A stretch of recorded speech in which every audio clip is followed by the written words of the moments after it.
factors that you consider when doing this for agencies? When So creating? big things that you have to look at is, number one, is state and federal law. I mean, those are our guiding factors. What is it that an officer legally has to be able to obtain, be able to adhere to? Another is department policy, because policy is going to dictate what an officer's standard is held to. And just as important, comes from my education, my training background, is it humanly possible what we're asking these individuals to actually do? The capability of a human being, and we're all flawed human beings, has to be looked at, because there are some things that you just may not be able to do. And that is not a fair standard to hold somebody to. Or if you want to hold them to a high standard, you've got to be able to make sure that you're giving them the training, not only the amount, but the type of training done in the right methodological way to support that level of performance that you're expecting from them. And based on the, I guess, kind of tying in the human performance to some of the use of force, what are some of the, how does exertion or exhaustion play into use of force policies?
Have any peer-reviewed, published research I do. that ties into law enforcement performance and how that relationship to exercise science plays into each other? I do. Can you explain some of the, are any of those peer-reviewed and published research, is that related to use of force or deadly force encounters? All of it. Okay, and part of that, have you researched kind of the, specifically the transition from taser to firearms and how long that takes? Yeah, I did a published research specifically on how long it takes an officer to transition in a simulated environment from firearm to taser, as well as taser to firearm. And have you presented at any international law enforcement training conferences or any conferences generally about exercise and sports science? As the principles apply to law enforcement, yes.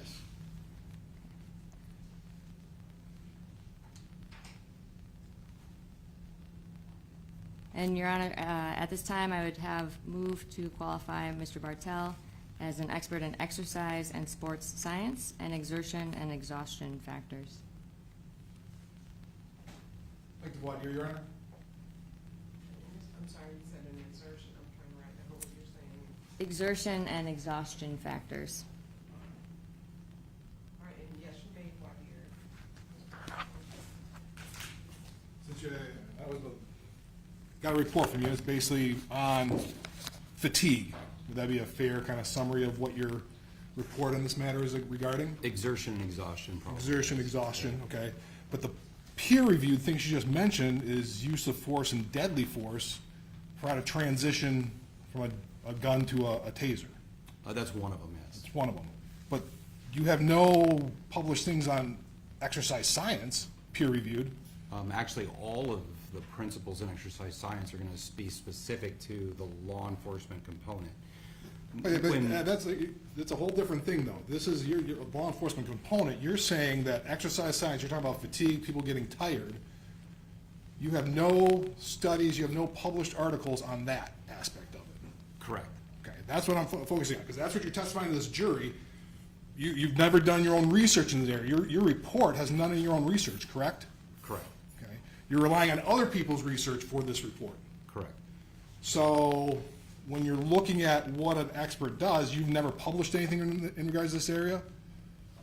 In regards to Peer review. specific exhaustion, no. Exercise, that's what you're an But expert in. exercise and sports science, absolutely. Where? I mean, I got a list of your qualifications, your things, there's, you know. Let's talk about the one that you just mentioned, which is the transition study. So the transition study is going to include a component of action and perception. So as human beings see the environment, we pay attention to different things, we have to process all of that, and then we make a decision. That decision then just has to be carried out. That is legitimately a component of exercise and sports science. That's an example. Another one would be the study that I did on time to stop. So we created an environment where officers had firearms, they were given a signal to start shooting, and they were given a signal to stop shooting. The action of stopping required them to be able to see what was going on, to formulate a plan, and then carry out that plan. Exercise in sports science is not just about how much oxygen I need, it's also about how I see the environment, perceive the environment, make the decisions, and then carry out those decisions, which is what the majority of my research has been. But in terms of what, that's not what your report's about. It's not, your report for this incident was about how people are impacted by fatigue and how tired people get, essentially. Is that a fair assessment? How exhaustion can play into Sure. their performance, How exhaustion played into performance in this specific instance? or any instance similar to it. And in terms of you're still working on you're working on your doctorate. You haven't presented a thesis to defend, have you? No, first defense is in 2 weeks. 2 weeks, so you still haven't gone through that process. Correct. You haven't done any books in this area? No. And one of the things you work with, the one certification, you listed a number of certifications, the only two I have that, you know, in the National Academy of Sports Medicine is 2021, correct? Correct. And National Strength and Conditioning Association is in 2023, correct? Correct. The rest of them, in terms of any sort of exercise, sports medicine, I don't see anything other than those two on your CV. Correct. Those are the two that I maintain. It gets expensive to maintain all the other ones. Sure, but you listed a whole bunch of them, but those have all expired. Correct. Those were when you were doing exercise, I think you said you were a trainer?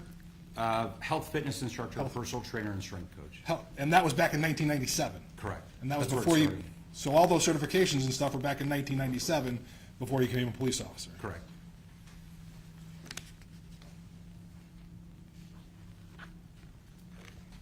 I have no further questions, Your Honor.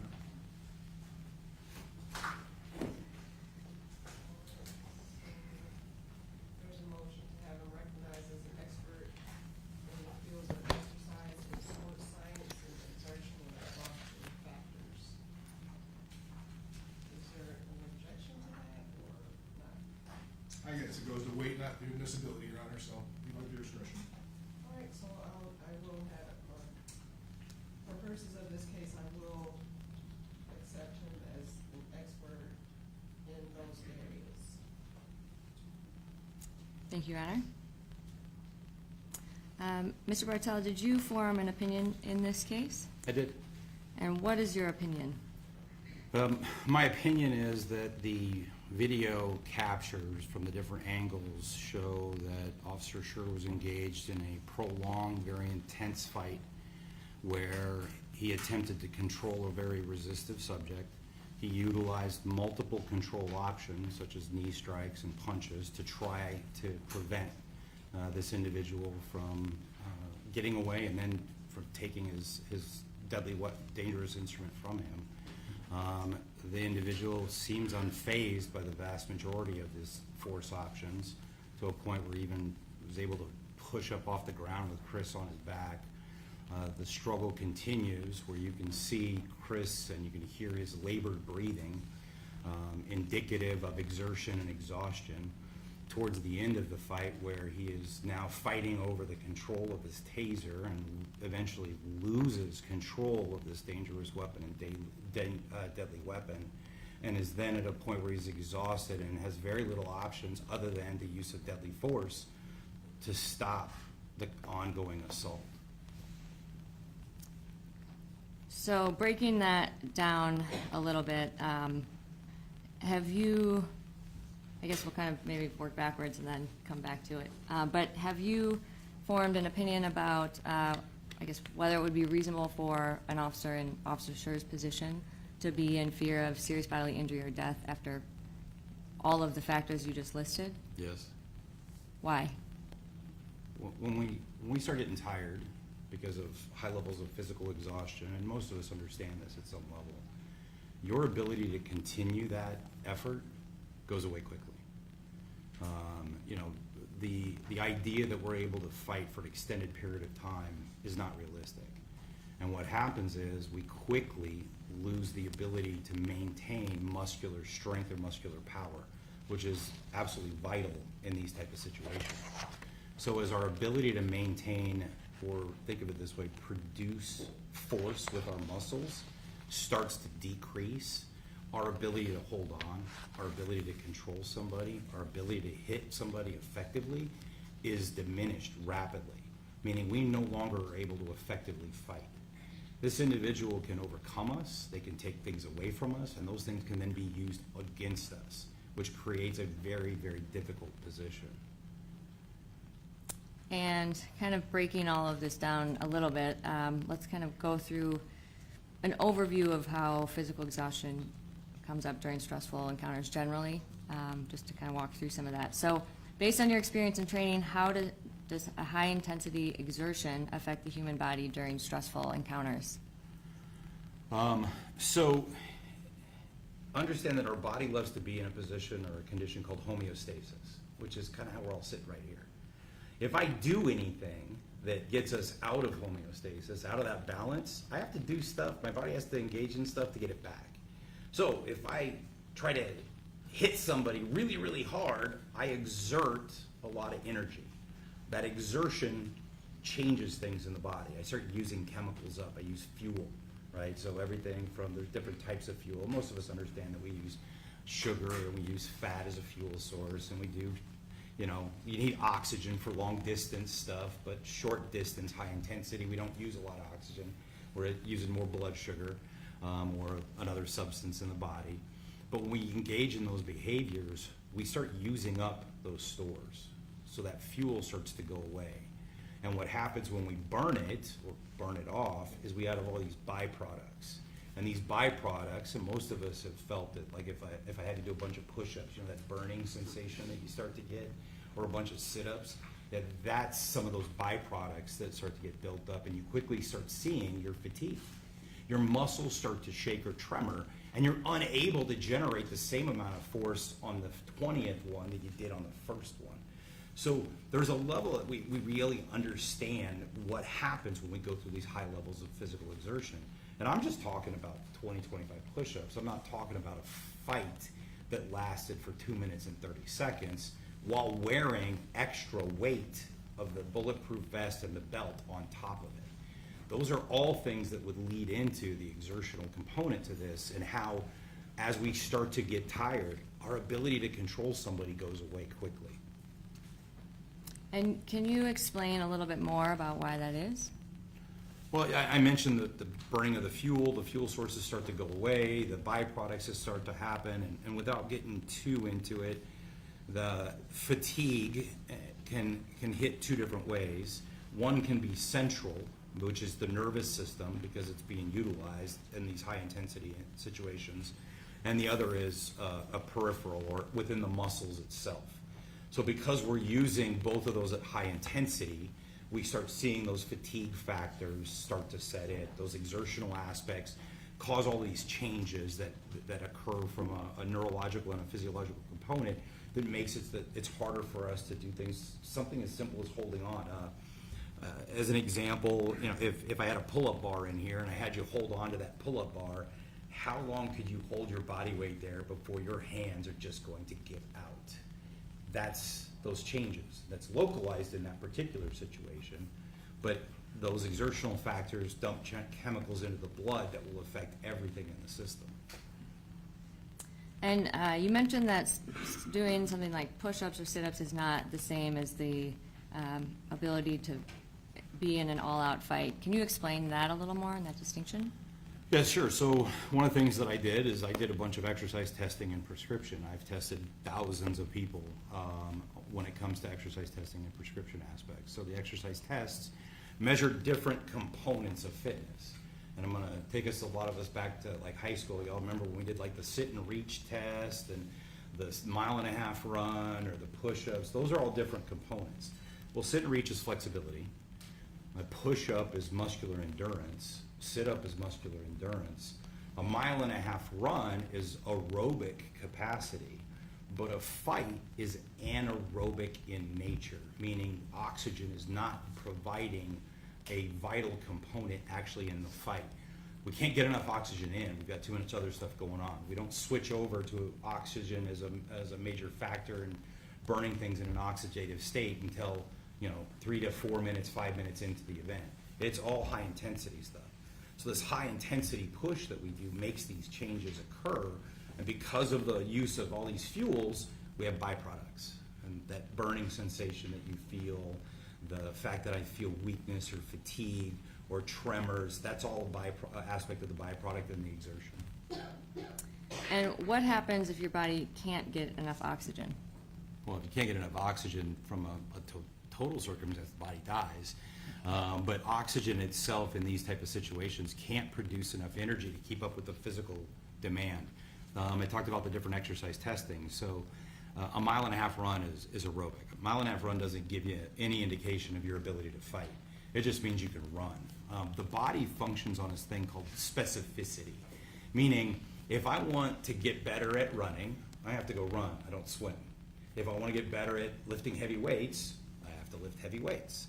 If I want to get better at anything, I have to engage in that particular task. A run in an aerobic state, I'm not talking sprinting, a 1.5 mile run is an endurance issue. It's not a fighting issue. Those are two separate components, and there's a significant amount of research out there that these generalized fitness tests are great for fitness components. They are not indicative of measuring somebody's capacity to actually fight or to sustain anaerobic power. Anaerobic power is a completely different test. And what type of power is your body using if you're in a fighting situation? Anaerobic. Okay, and that was kind of what you were describing, where it targets the large muscle groups? Or Yeah, how so can you explain big, that? it's not just the big muscle groups, it's the fact that the big muscle groups are having to generate high levels of force.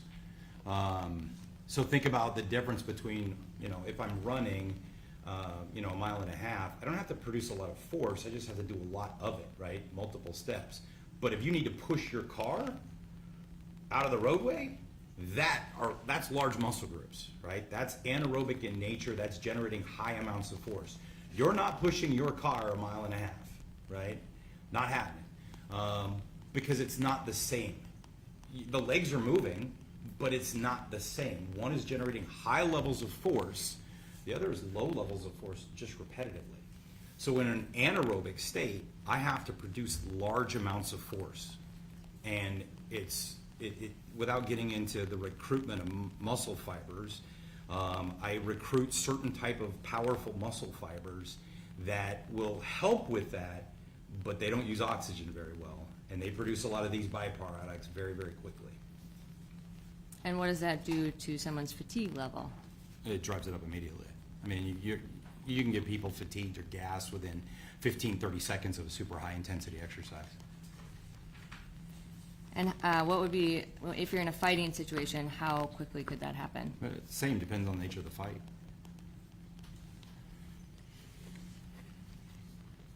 And in this case, you reviewed the video, correct? I reviewed a amalgamation of 3 different views in the video, yes. And I know you just got here recently, but if I have Bob pull up Exhibit B, which is a sync transcript video. Can you please pull that up, Bob?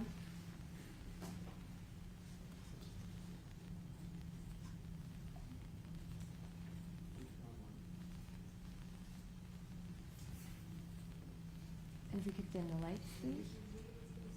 Exhibit B.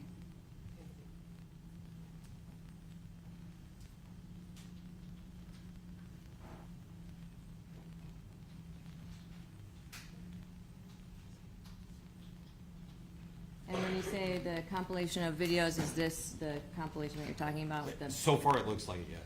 Okay. Yes, that's it. Okay. And would it, so I think as we're going through kind of what you explained, could you help walk us through the points where you first noticed that Officer Schurr is exerting energy, or exertion, I should say? Sure. And I guess, sorry, Bob, before you start, based on what you observed in the video, what physical exertion was Officer Schurr displaying throughout this interaction? Well, there's a variety of things, everything from the knee strikes to the ability to try to control an individual to the, I believe there's at least one punch that's captured on the video. As already mentioned, there's large sections of the video that don't capture all of the action, so there's a lot of physical exertion that you can kind of hear and infer that there's stuff going on, but we don't know the extent of it because we can't see it on the video. But as an example, the holding on to something, we don't think of it being a lot of work, but it is a type of contraction.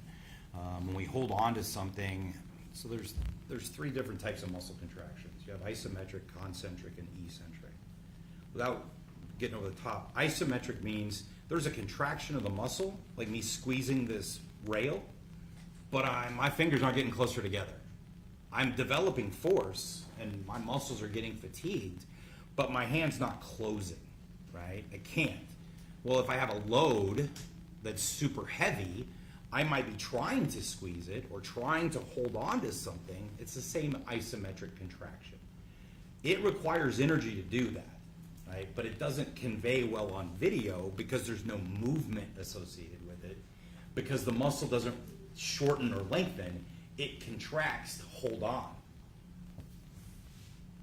Okay, so it might be, would it be helpful for you to point out some points of the video where you notice that Officer Schurr is using physical exertion? Yeah, well, physical exertion, as well as I mentioned at the very beginning, the concept of homeostasis, right? Where our body wants to be in balance. There are other things that can actually make it harder for us. If I start giving out a bunch of loud verbal commands over and over again, I'm interfering with my ability to breathe. Just imagine trying to shout your own name out 5 times in a row, and what happens when you're done? Because I need to go back to homeostasis.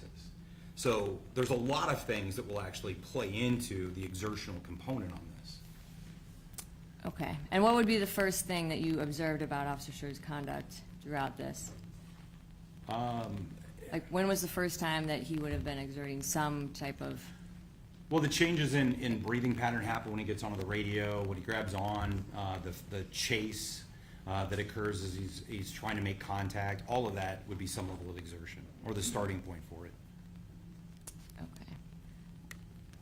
Bob, can you take us to RFN 3193, please?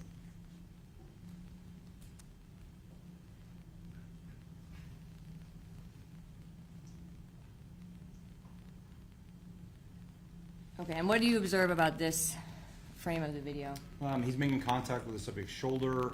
It's hard to say if there's any real squeeze. It doesn't appear, just the nature of the fold of the clothing. I can't say for certain, but this is the first contact where he's trying to gain control. And at this point, what would be happening to his physical exertion levels? Again, if there's not high levels of muscular force being used, not a lot, minuscule. Okay. Bob, can you play the video from here, please? Stop. Put your hands down.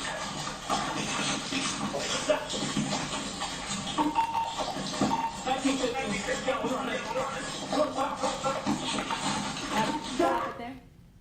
And this is RFN 3555. And leading up to this point, can you tell us a little bit about some of the exertion that you noticed in Officer Schurr?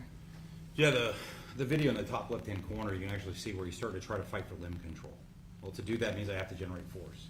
To generate force, I'm starting to exert energy, I'm starting to exert effort. Video is problematic because it'll never serve as a proxy for the officer's experience. The same way that as you're sitting there looking as I'm squeezing onto this rail, you have no idea how much force I'm generating on this. But if I was to grab your forearm and squeeze as hard as I am here, you would know it. The officer feels those things. Video can't capture that. So that's one of the challenges in this, is we know there's exertion, we know holding on is exertion. To say how much work is done is a little bit harder to do. When he tries to control the limbs, that's exertion. I've got somebody that doesn't want their limb controlled. They're gonna pull away. To overcome that, I have to try to hold on. So that is all physical exertion. We're seeing a start of that effort early on. And when would the start of that exertion begin? Would that have been? As soon as the officer starts using force. I mean, and by force, I don't mean in a traditional use of force policy. I mean from a physics perspective, right? Talking about Newton, the whole concept of lifting up a water bottle, it requires force for me to lift up that water bottle. The muscles have to contract. This isn't a lot of force, not a lot of resistance. Give me 300 pounds, and that's going to be a lot of force. Give me somebody who's resisting against me aggressively, that's a lot of force. Bob, can you play the video from here, please? And can you pause it there? Can you zoom in on the top dash cam video, please?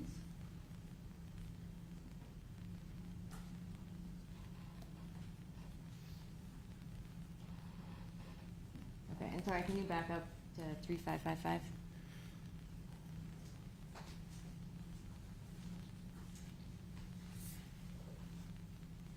Okay.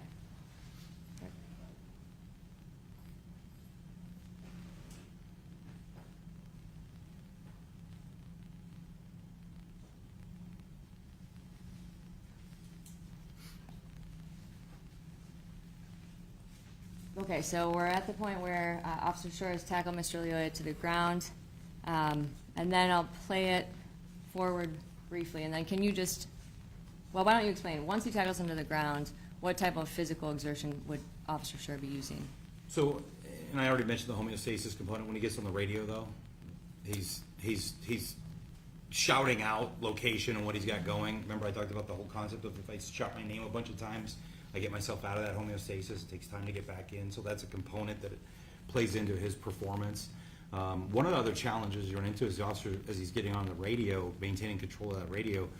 In doing so, he effectively loses a limb that he can use to effectively actually control or grab on. I can't hold on to the radio and hold on to a person with that hand at the same time, meaning he's having to try to overcome and use additional force in other ways because he's tied up with the radio. And the radio is important. It's how he's going to get assistance, right? There's no question on that. But that makes it even harder for him to control someone. Okay, and Bob, can you play it forward here to 3806?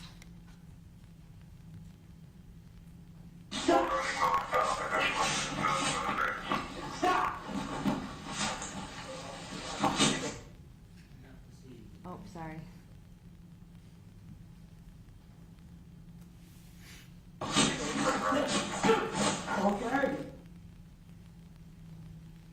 If you could zoom in at that point, and this is RFN 3816. Okay, and at this point, what have you observed of Officer Schurr's exertion? So he's trying to keep a subject who's fighting him on the ground, which requires physical force and physical effort. You see him change position at one point in time as he's trying to move position. That all requires physical force and exertion. All of that is going to require some level of force. And again, the piece that has to be taken into account is he's doing so wearing a vest and body armor, as well as his duty belt. So those all play into how much load he has to carry, as well as challenges that you run into with the restriction that a vest can actually cause. Okay, Bob, can you play it, please? Stop! Stop! Get your hands behind your back, okay? Hands behind your back, okay?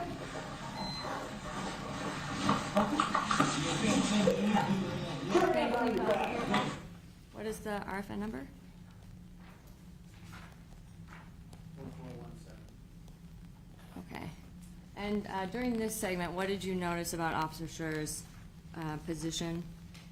Well, he attempts to do a couple of knee strikes. He engages in knee strikes. Knee strikes are very powerful, very high energy demand.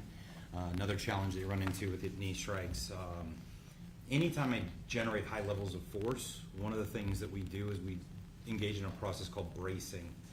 So think about if you go to lift something up, you will literally tighten up your core to do it, so that way you can lift things up. The challenge is, and you want to do it along with me, if you tighten up your stomach and you try to breathe normal, it's not easy to do. So he has to generate high levels of force, but to set his core, to set those muscles that actually can interfere with his breathing, which again can play into his ability to sustain a fight. And up to this point, what have you noticed about Mr. Lyoya's actions after Officer Schurr tackled him to the So you ground? hear verbal commands that, or hear verbal statements that he's going to comply, but the actual physical actions are not compliance. Okay, after, the command, give me your hands, put your hands behind your back, but he doesn't do it. He continues to fight to keep the hands to the front. So there's a contradiction between the verbal statements that are made and the actual physical actions that are made. And you can see that Chris is trying to control those limbs, and he's not able to do a great job at it for whatever reason. And you mentioned some of the knee strikes that Officer Schurr used. What did you notice about them? Well, as I mentioned, the high intensity, that's the nature of a knee strike. They're big, powerful muscles, just because the muscles of the legs are, some of the largest muscles in the body. And in doing so, they have a very high energy demand. So we know that we start pushing that anaerobic threshold even more and more with that type of behavior. Were they effective, the knee strikes? They didn't appear to be effective because he's not getting compliance. He's not getting an individual who stops. You're not seeing an individual that ideally, if I do a knee strike to, say, the common peroneal, I cause a neurological effect on that muscle to where it doesn't contract very well. I'm not seeing that because he's, our subject's still able to get his legs up underneath him and at some point in time push himself up with Chris on his back. And what would that indicate to you about their positioning? So from a advantage perspective, he's underneath Chris. The fact that he's able to get his weight up, he's got a good solid base to fight from. I say that because, being able to fight from a bottom position is actually not hard to do. One of the simulations that I built that it's tied to national curriculum is specifically to the speed of a prone suspect and how quickly a prone suspect can turn around and actually utilize a weapon. So from the first movement to the actual use of a weapon, it can happen as little as 0.61 seconds. Now, it's based on research that was done by Force Science, but I've put it into a simulator and I've had hundreds of people do it in real life, in real time, and it happens quickly. Okay. Bob, could you please play this from here? And I'll...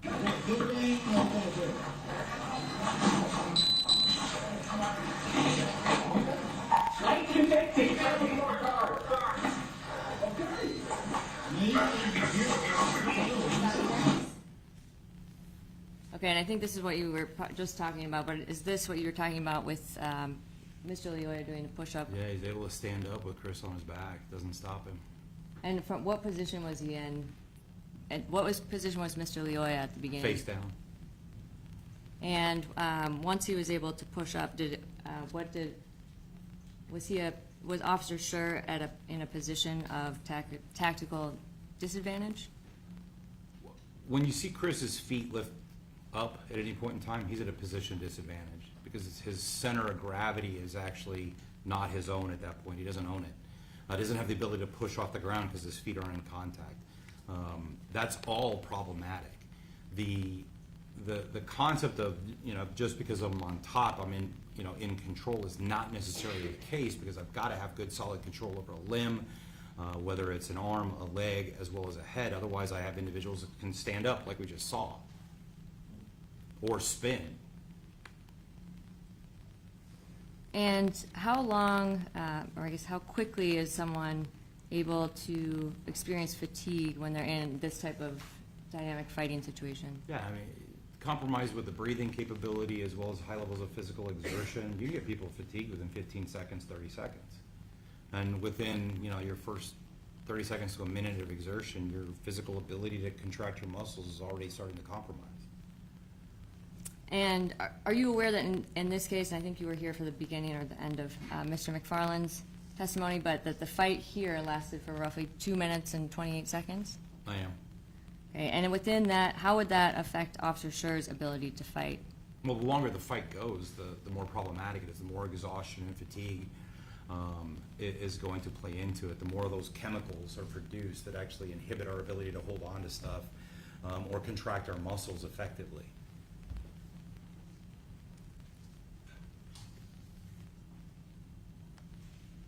What are some of the factors that impact how quickly a person might feel fatigued? Well, the demand of the activity is one of the bigger ones, right? How is it a high power activity like we're seeing here, or is it lower power requirement? The difference between walking 5 miles, which might take us an hour and a half to do, versus something that I've got to do within seconds because I've got to generate high levels of energy or high levels of power, which require high energy demands. So the nature of the event itself, the load that is carried, the amount of work that transpires, how effective I can actually breathe. And breathe is not necessarily just the aspect of getting oxygen in, but being able to blow off carbon dioxide, right? That's one of the byproducts. I have to be able to do both. So my ability to breathe is compromised. That can factor into it. Those are all things that can play in. And when Officer Schurr was on top of Mr. Lyoya, was there anything that would be impacting Officer Schurr's ability to breathe based on their positioning? Yeah, so 2 things of note. One, like I mentioned, the nature of the body armor, because it can be restrictive, as well as the gun belt. But the other problem is in that position, for every action there's an opposite but equal reaction.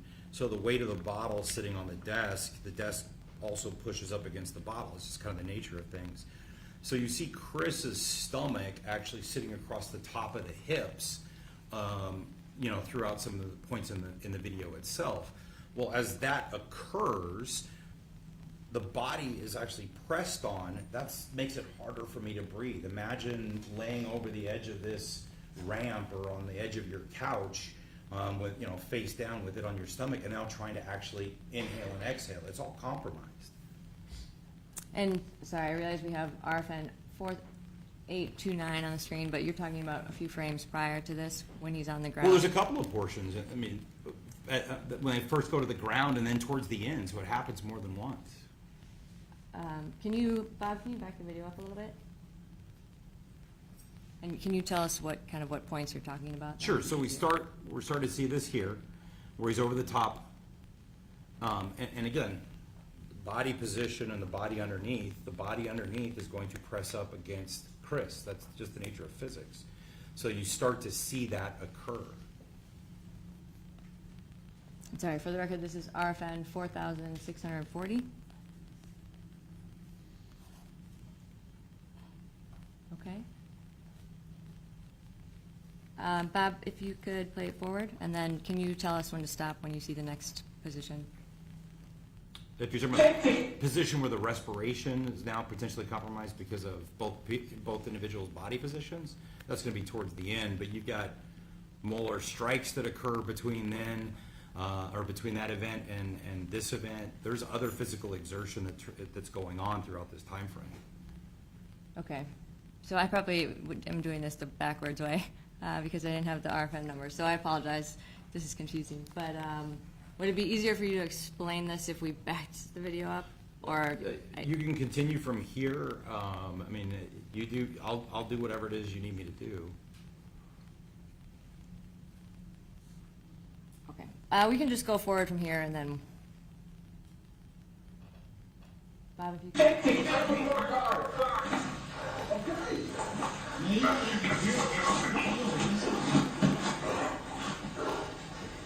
You can hear Chris breathing. You can hear those deep inhalations and exhalations, right? That's a sign of exhaustion. We all have been in that circumstance. We've all felt that. We've all experienced that. And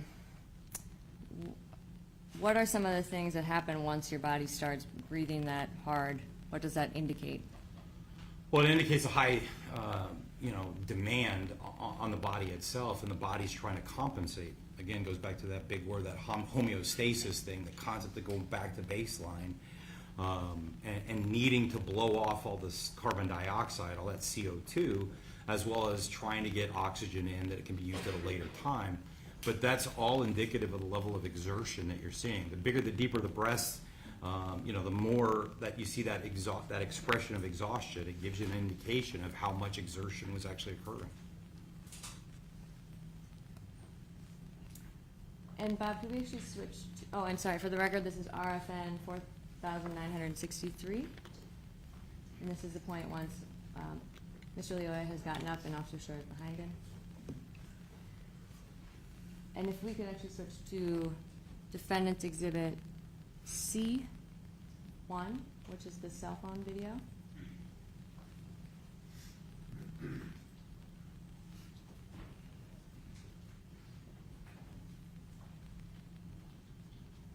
And if you could play this to kind of where we were at, I don't know exactly where on this video, but if you could go.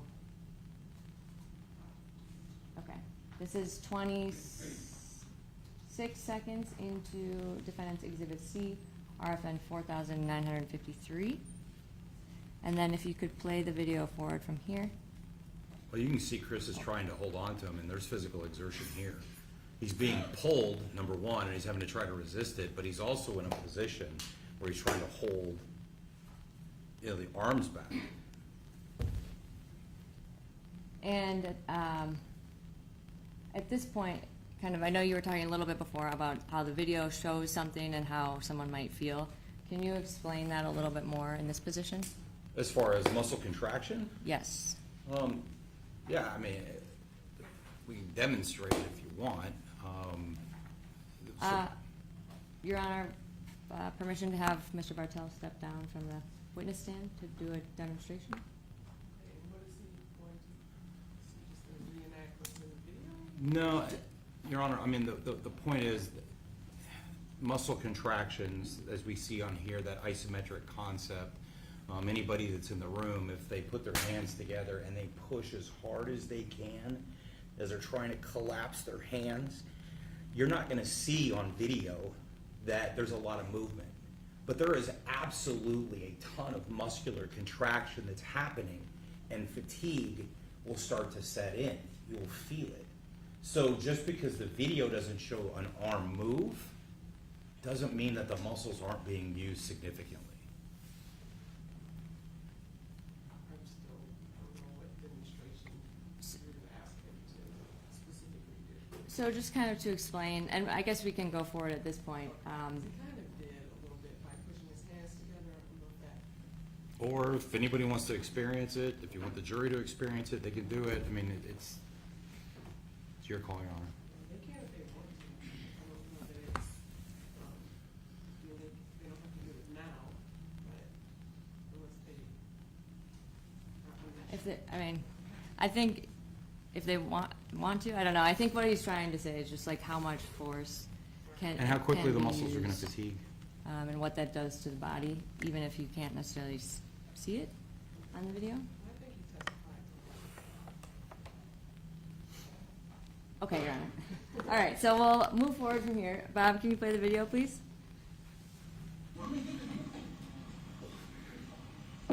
Stop, okay? Do not resist me. Now he good now, you see, nothing, bro. Okay, can you stop it here? And this is 42 seconds into the Exhibit C1. And can you tell us what you've observed about Officer Schurr's body positioning compared to Mr. Lyoya's in this segment of the video? Yeah, well, I mean, you see another knee strike, or, again, which doesn't have an effect on stopping any type of behavior. You see Chris, it appears that Chris is kind of getting pushed around. He's not directing the movement. It seems he's subject to the movement, which means he doesn't necessarily have the ability to physically overcome all of the resistance, which, again, it appears that he's trying, but, you know, as an example, you're seeing Chris spin backwards, which I don't think was necessarily an ideal position for him to do. Why not? But you don't know what you're going into when you go backwards. If you step back, you can trip all over things. It's kind of a concept of a tactical movement. Moving backwards without being able to see everything, your heel can catch something, it's problematic. Ideally, spinning into something is going to allow you to see the environment. I don't know if that's his choice. I don't know if that was a choice that he made, or if it was him, you know, being pushed into that position. And that, when you say being pushed, would that be based on Mr. Lyoya's actions? Or Correct. Okay. So as someone gets, what happens to someone's strength and coordination and reaction time as they fatigue? It drops. It diminishes rapidly. And in your experience, is this something that how does this impact, or how is it someone impacted as the duration of a struggle like this? Well, How is the that longer the impacted? struggle, the longer I engage in high physical activity, the weaker I get. I mean, that's one of the reasons, you know, I get to teach across the country. Agencies are aware of this. They built it into their Graham factors, or their totality of circumstance. Exhaustion and fatigue is a primary consideration, because as this fight continues, my ability to sustain any type of fight, to hold on to somebody, to retain or regain control of it, it drops. The longer that fight goes on, the weaker I get, and that's a problem. Okay. Bob, can you play this forward, please? From RFN. Oh, yeah. From RFN 5410.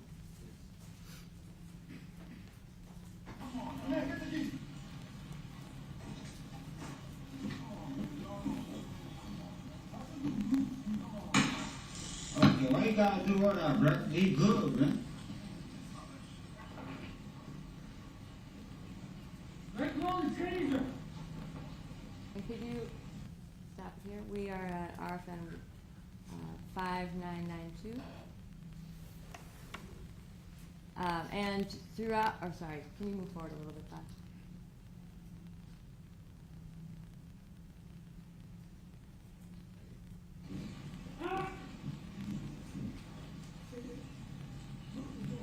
Let go of the taser. No, like he good, like you can talk to him, bro. And could you stop it here? We're at RFN 6480. And earlier you had mentioned there are things that you can hear and not necessarily see on the camera. And Mr. McFarland had previously stated that there's about 33 seconds of that. So what does that indicate to you about what might be going on during that time period? There's unknowns. We can hear exertion, but we don't know how much other exertion occurred or what else Chris tried, because we can't see it on the video. And does that have any effect on the total duration and the total exhaustion that Officer Schurr might have been feeling at the time? Yeah, I mean, the more that you try and fail, the more problematic things are. It's clear that your intervention isn't working. Whatever you're doing isn't being effective. That narrows your choices down rapidly, and I don't have other options. So if I hit somebody with everything that I have and there's no effect, that becomes a major concern. What do I have left? That's not it. Okay. And Bob, are you able to switch to defendant's exhibit C3, please?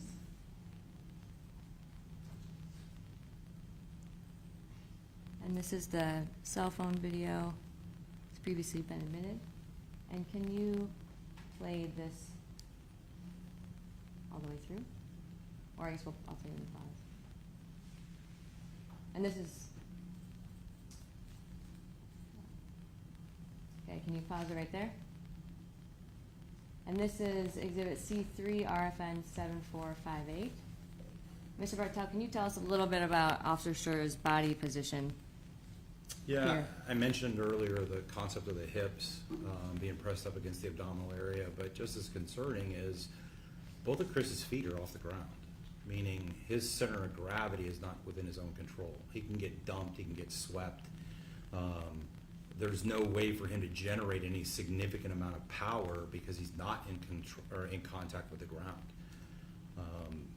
You know, I realize that the purpose of this video or this section is specifically talking about the taser, but Chris's body position is indicative that he's in a bad position.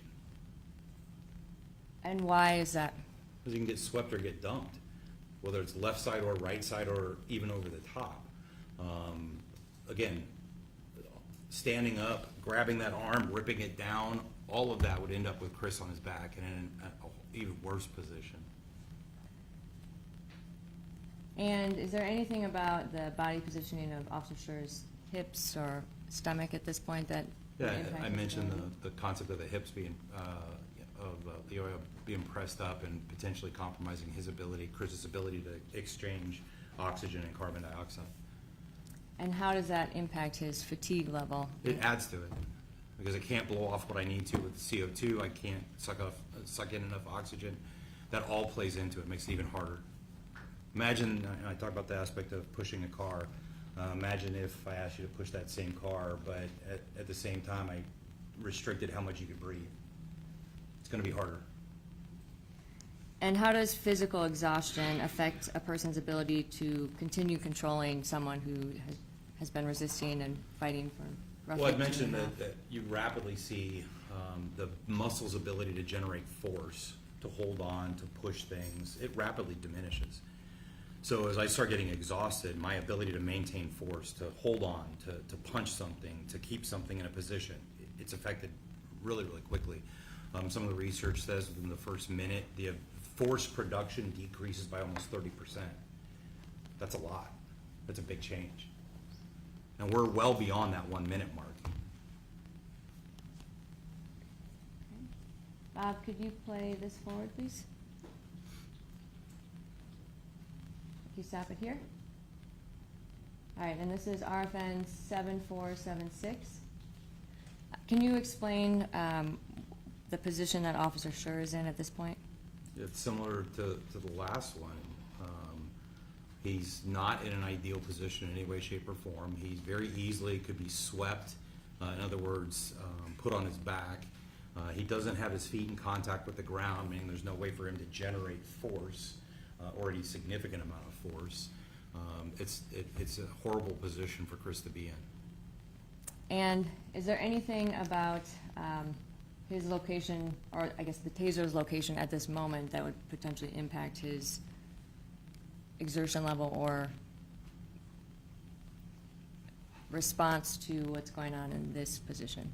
Well, from mechanically, I don't think he's got the advantage based on the image. Mechanically, it looks like he's at a disadvantage.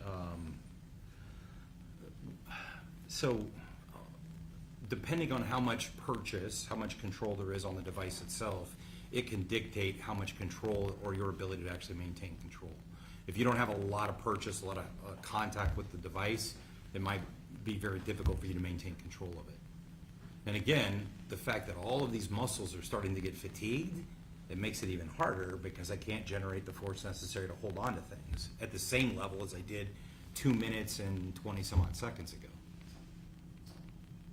Okay. Bob, can you play it forward, please?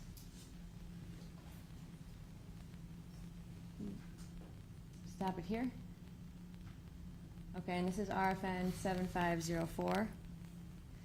And at this point, can you talk about the body positioning of both Officer Schurr and Mr. Lyoya? Yeah, I mean, it's not an ideal position, obviously, for Chris. The challenge that we run into is his body is actually starting to slip underneath Lyoya, meaning that once the control of the taser occurs, activation against Chris is really pretty easy. We're talking, and I realize it's a two-dimensional video and trying to represent three-dimensional space, but based on where their positions are, that taser device is very close to where his thigh is underneath the abdomen area of Lyoya right now, meaning they're close. There's not a lot of movement needed. Okay, can you play it forward, Bob?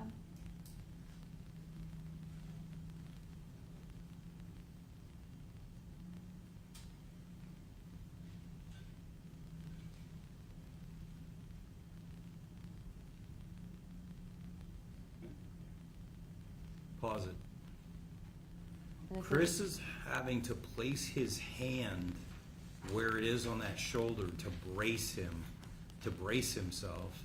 Otherwise, he would have gone, highly likely would have flipped over. You see that hand position, brace. Chris has one leg completely in the air and was able to get that other foot on the ground once he braced. And is this related to the center of gravity that you Center had of talked gravity about before? concerns. And how does that impact someone's ability or I guess their control and their Well, body if positioning? somebody owns my center of gravity, they can sweep me, they can dump me, they can do a throw, they can roll on me. Ideally, I want to control somebody else's center of gravity. That's one of the best positions to be in a fight. Okay. And Chris doesn't have control of his own. He has to brace up like that, and that, where that hand starts to come down, and he's able to get that foot back on the ground. And if he were in this position, what would happen if he didn't have his hand there? Or I guess in that position where he's leaning forward, what is his body position? Without his hand braced, there's a probability, I can't say definitively because it's a two-dimensional image, that he could have fallen forward. Okay. And here, what do you notice about Mr. Lyoya's body position? He's got a good stable base. His feet and his knees are in contact. One can contact, the other one start to elevate, which if I was to roll Chris, that's what I would have done. I'd have literally, that inside knee would come up and I would have rolled him backwards. But yeah, being in that downward position is a good position to be in. And I say that, like many people, I do jujitsu, but I also have COPD, chronic obstructive pulmonary disorder, meaning I can't breathe as well as other people. I run with about a 65% lung capacity. I fight from the bottom position all the time because it's the laziest position to be in and requires the least amount of energy. So I love being on the bottom like that. And do you feel that that's a position of tactical advantage? There's an advantage with Chris not having ownership of his center and Lyoya being in a downward position where he's got stability. There's an advantage to that. And you had mentioned how quickly someone could turn earlier. Can you explain that a little bit more?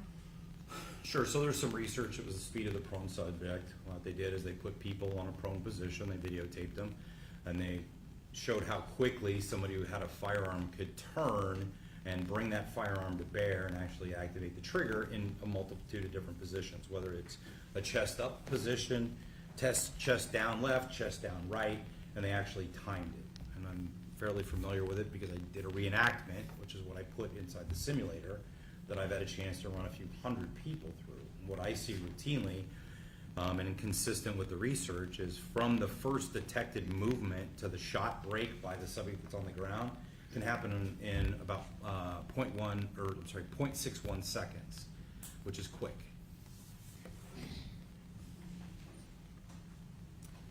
Okay, Bob, could you finish playing this video, please?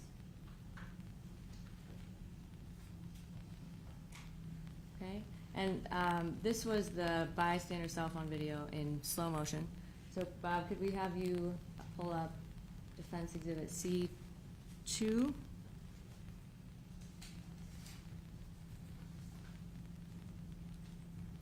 Which is the cell phone video in real time. Could play that, please.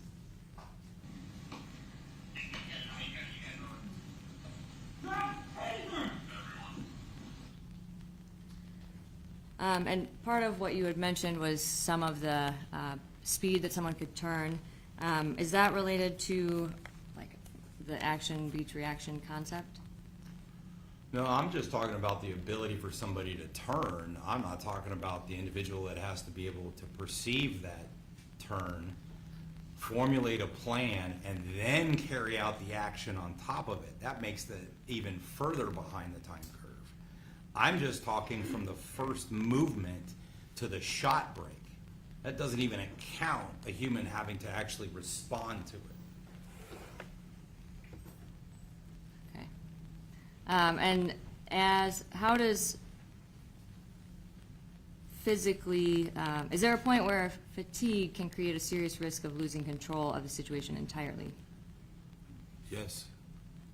Can you explain when, how early or late, like when that can happen? Everything from when physiologically we've got nothing left to give, to the fact that, as I mentioned a bunch of times, that as we start to get tired, our ability to hold on to something, to continue to fight, to produce force is diminished. Where our arms don't even want to, we can't even hold our arms up anymore because we're so tired. So all of that can play into it.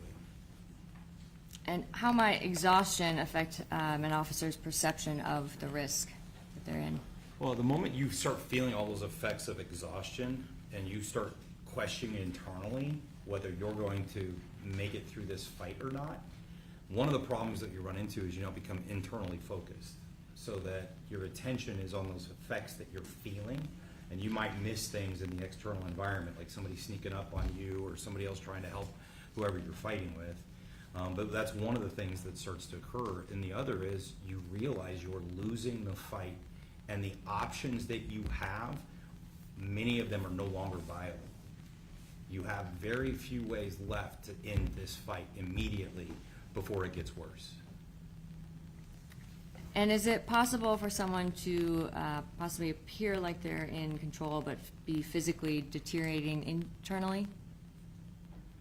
Yeah, I mean, the signs and symptoms of fatigue, you have to be able to see effectively, but a cell phone video at low res from very far away, you don't necessarily see everything you need to. So somebody could be, showing more signs and symptoms of fatigue that a cell phone camera just can't really display. And how long how does the recovery period usually indicate the intensity of a fight? Well, conditioning has a part to do with it, but the longer it takes somebody to recover, that's indicative of how much energy expenditure and how much fight there was on the beginning. The harder we have to force ourselves through something, and more exertion, more push, the longer it takes us to recover on the backside.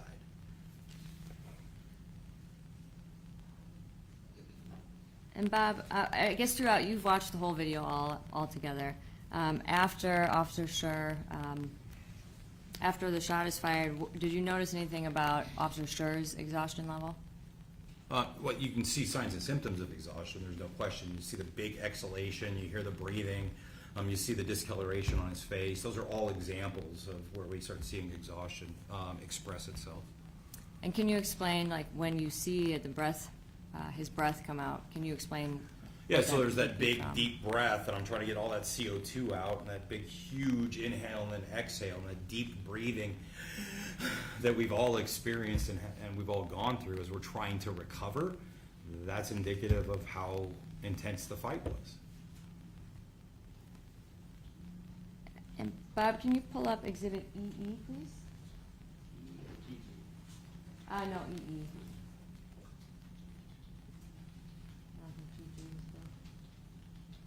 And then can you go to the 29-second mark, please?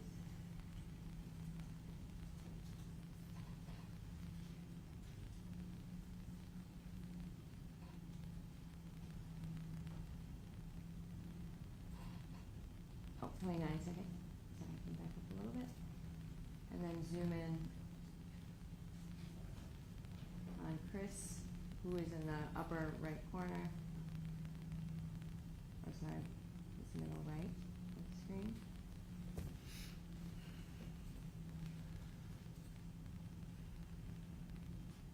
Sue, if you could dim the lights, please. Thank you. Okay, and then if you could play this forward for about 10 seconds. How you need?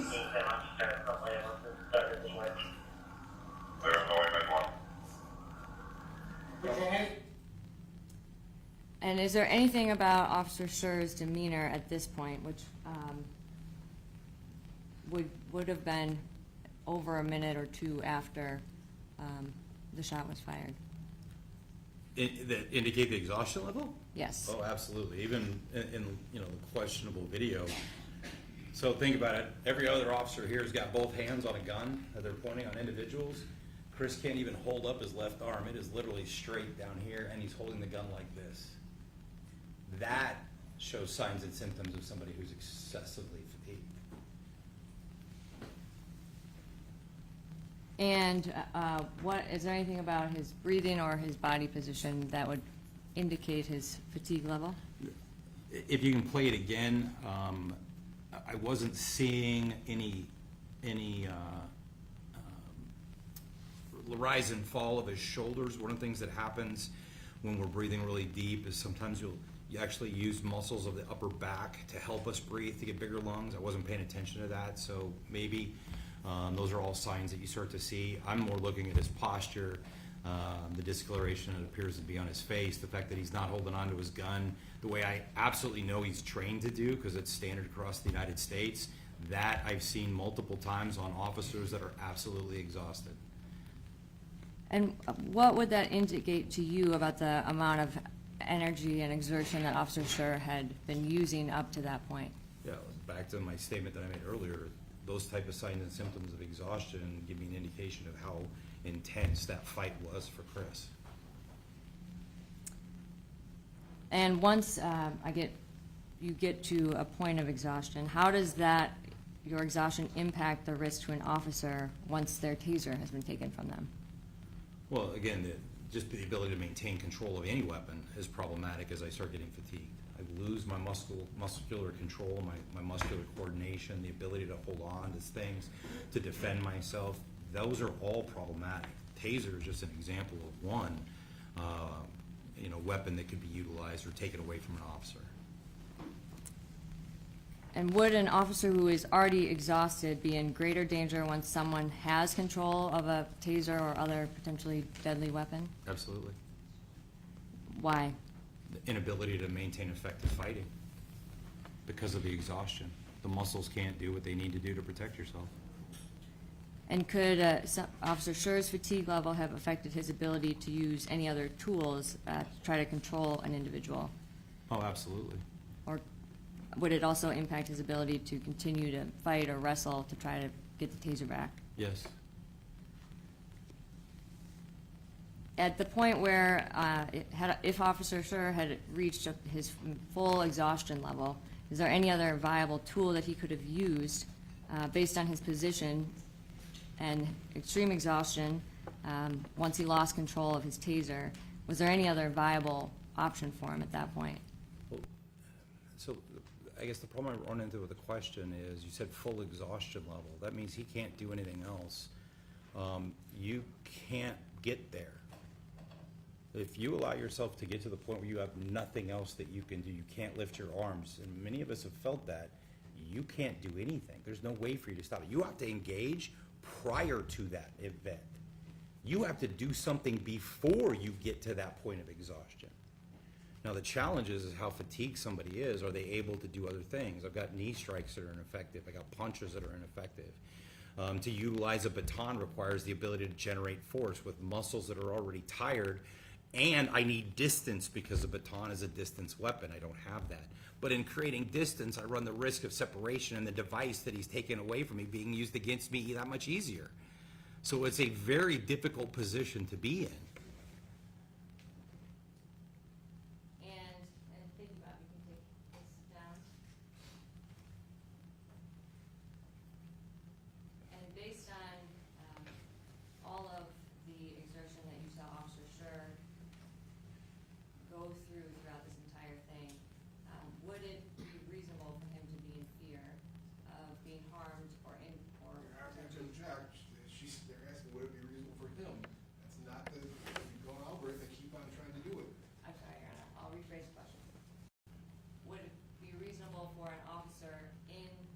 similar position, after he had been fighting for over 2.5 minutes, when he was, after he'd being disarmed with his taser, after being outnumbered by other people that are there, would it be reasonable for an officer to be in fear of serious bodily injury or death? Yes.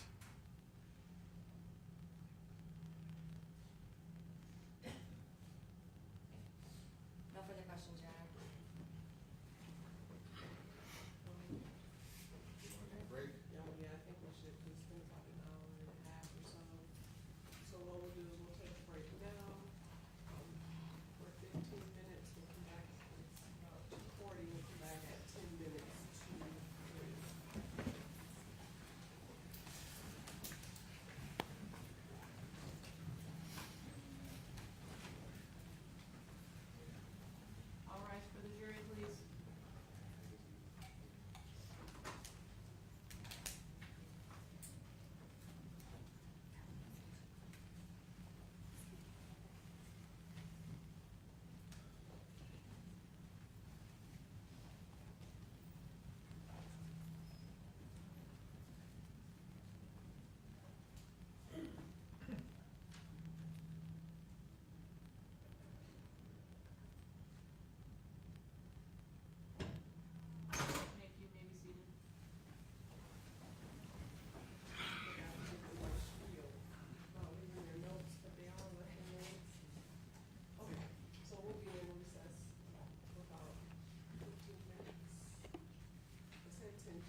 First I want to go into your report and a lot of what you rely on. Do you have a copy of your report? I do. I'd like to go to, can you go to your reference section? Your references. These are the materials that you relied on in preparing your opinion in this case, correct? Correct. The articles and, because you didn't do your own research, you relied on research of Correct. others. Okay. And in two of those, looking at the top, you have Armstrong, K.A. and Gay. You see that one? Correct. That's respiratory function and exercise performance while wearing body armor. All right. Journal of Occupational and Environmental Medicine, 58-2, pages 188 to 194. Correct? Right. You see, that's one of them. Mm-hmm. The other one was, looks like K.A. and Gay, E.W. Roberts and Cole, a 2019 study of the impact of body armor on exercise tolerance and respiratory function. And that was in the Medicine of Science and Sports and Exercise, volume 51, section 5, pages Right. 987 to 995. Right. Those are articles you relied on for your research. No, actually, those are misprints. The actual articles are Armstrong and Gay, 2016, the effects of flexible body armor on pulmonary function and ergonomics, and Armstrong et al., wearing body armor and backpack loads increases the likelihood of expiratory flow limitation and respiratory muscle fatigue during marching. So you cited the wrong articles? Yes. So you got, so the research, because when you go into those two sections, those articles don't exist, do they? Yeah, they don't exist. They don't exist. So the articles I took a look at aren't something that are available to us because you cited the wrong articles in your study. Correct, except that I have an updated version that obviously you don't have. That has been a trend here. So what I did find though is the International Journal of Exercise Science. Would that be a reputable journal that you would use? Correct. The Journal of Exercise Science did something, the influence of body armor on balance and movement quality. Right. Now, we're talking about body armor. All this, none of it is talking about police body armor. This is talking about military body armor. Which is the exact same material. The exact same material, but the body armor, according to this, once again, this article says, modern warriors combat load, the lightest average load for infantrymen is approximately 62 pounds. You're not saying that a Grand Rapids police officer is carrying 62 pounds of body armor around when he's doing this job, is Yeah, but you gotta put that in context. When you talk about the loadout, you're not talking about full mags that an officer or a military officer would have, not just the body armor itself. So the magazines themselves fully loaded. We don't need to go in this. The full mags we were talking about is an infantryman is going to take about 62 pounds total. Correct. Mags, helmet, vest, boots, that, right? Right. That's not what a Grand Rapids police officer is going to have, right? I don't know what their loadout is. How do you're an expert here, right? You're getting paid like almost $250 to $300 an hour to know that, aren't you? No. You shouldn't, you prepare an opinion to figure out how much weight, you just talked about weight, how much weight an average vest and belt are for a Grand Rapids police officer? No, I said average. Yeah. So average across the United States. I wasn't specific to Grand Rapids. Well, should you They take a could look at have- what they are? They could have plate carriers that are heavier, they could have plate carriers that are lighter. You don't know. I don't.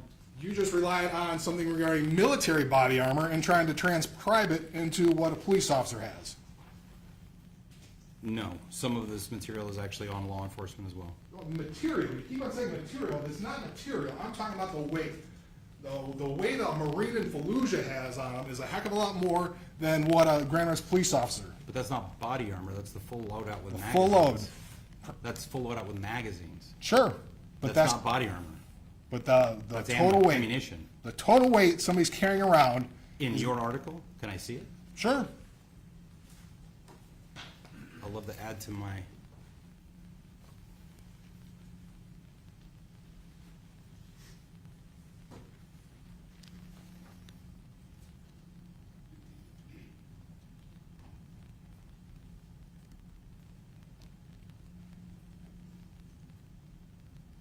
yeah, so they're talking about combat loads and then talking about body armor. Where does it differentiate in the study? It's talking about combat loads, exactly. When an But they infantryman talk goes about out, both.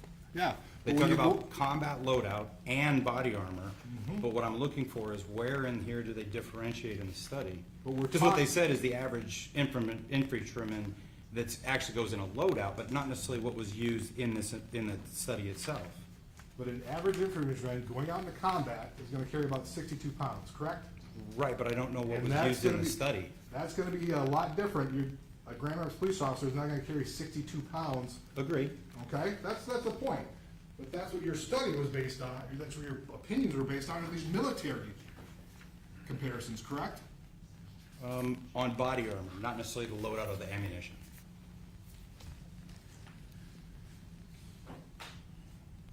So what about firefighters? Firefighters have to carry about 45 to 75 pounds when they go into a fire, don't they? With an SCBA, yes. Yeah, I mean, that's, so they've got fires aren't usually done in 2 to 3 minutes, are they? Not necessarily. It depends, I mean, I'm not saying, but, most fires, if you're going into a house fire, if you're going into a building fire, they've gotta carry that around for more than 3 minutes, don't they? Correct. All right? They're able to function for longer than 3 minutes with that sort of load. Yeah, but you're, hold on, you're conflating somebody going into a structure that's on fire with having to exert high levels of physical exertion. Are you asking me, could a firefighter drag a body out for 3 minutes? No.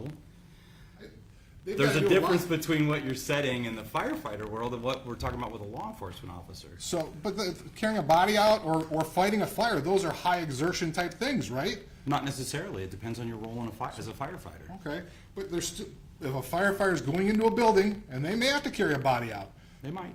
and so after 3 minutes, they're just gonna drop the body and keep going?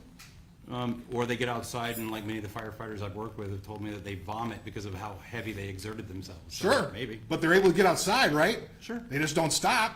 I mean, that's a pretty big thing, to carry a body out.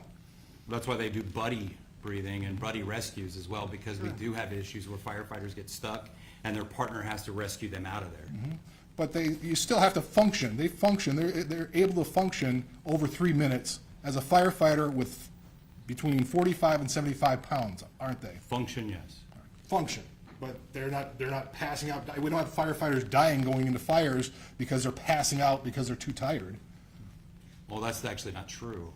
You can actually go to the firefighters, and no offense, we've got multiple firefighters that have had heart attacks inside of fires because of exertion and have died in the fire, so that's not an accurate statement. Okay, I stand corrected then, but in terms of, on the average, that's not happening like every day then. Not that I know of, no.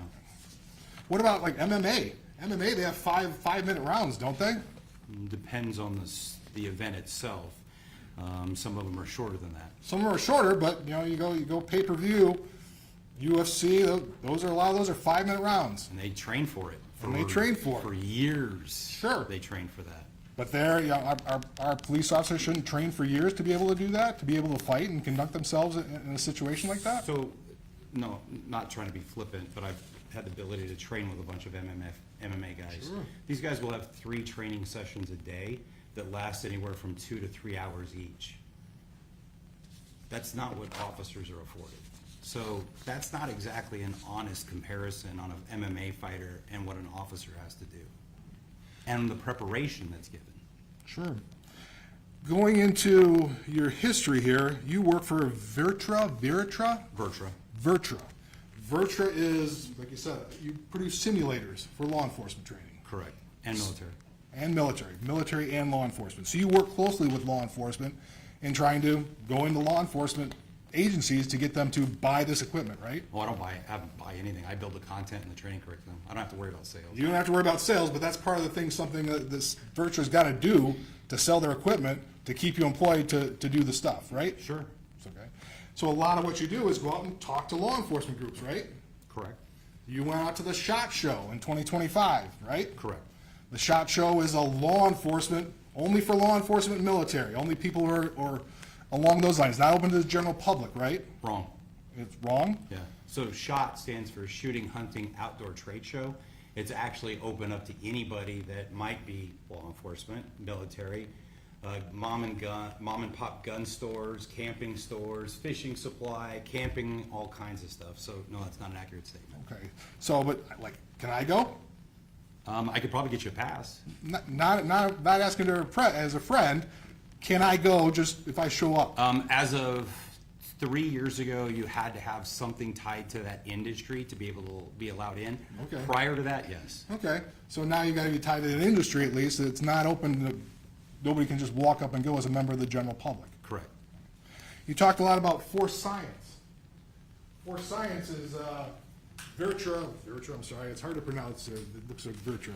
Virtua and force science are partners, if you will?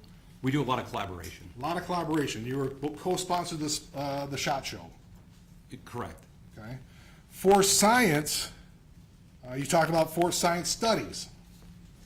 Force science was started by a law enforcement officer, correct? No, Force Science was started by Dr. Bill Lewinsky. Dr. Bill Lewinsky, who's in the Law Enforcement Hall of Fame, correct? Correct, but not as an officer, but as a As researcher. a trainer, as a researcher, researcher. okay? You're one of the 19 instructors by Force Science. You're on their website as an instructor, Correct, I'm an adjunct instructor. adjunct instructor, because you're not full-time, Correct, okay? As a full-time instructor, they have 5 full-time instructors, correct? correct.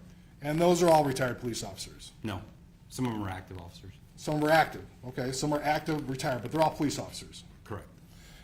12 out of the 19. Well, maybe not. I'd have to have the list. There might be a couple that are PhDs, so I'd have to have a list on those 5. I apologize. But 12 of the 19 instructors are police officers or attached to police departments, aren't they? Potentially. You don't know? Off the top of my head, no. But a part of what they do is also go out and sell their Force Science certification course, correct? They provide the Force Science certification They course. provide it. They don't have to try to sell it because people come to them.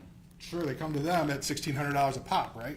Yeah, and you have Dr. Christine Hall and Dr. Lewinsky and all these other very high-end researchers providing knowledge that's worth a lot to folks. Sure, it's worth a lot.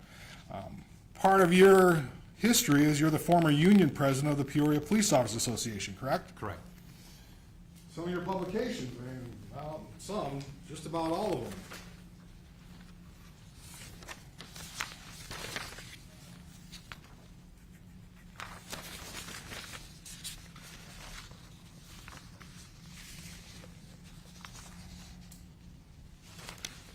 Oh, so the Police Journal is one of the things you publish in?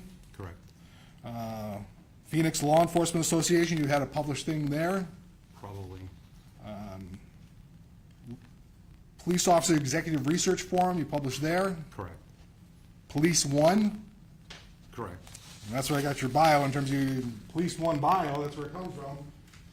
Like listed, nice picture, it looks exactly the same, but that's where you work closely with law enforcement. You got a listing on their website for the articles you published on Police One. Probably. Fair statement? Probably, yes. The Law Enforcement Executive Forum, you've done that. Correct. The Police Journal. Correct. So your audience is primarily police officers, aren't they? Police leaders Police leaders. and police trainers.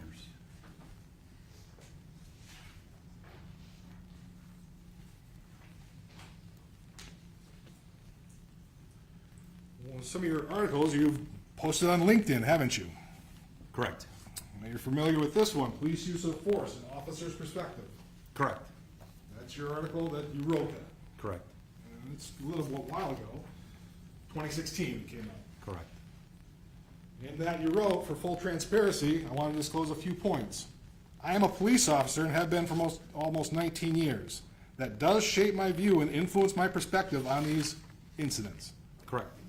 So you're influenced by your history as a police officer when you review a use of force incident. We're all shaped by our history. Sure, no problem. The other one is you have a LinkedIn post, to stop the madness of random violence. You recall that one? Correct. This is your article 2, a little bit earlier, 2014. In that you wrote, I'm going to tell you a dirty little secret. The only way to immediately stop violence is with overwhelming violence. You agree with that? I do. And I will tip my hat to the phrase, God made man and Samuel Colt made all men equal. You smile about that one. That's pretty funny, actually. Yeah, but that's how you feel. That phrase was out there, Yeah. yes, because what it means is people of smaller stature are able to defend themselves against individuals much larger than they are. Because of a gun. Mm-hmm. Okay. I'm nothing further.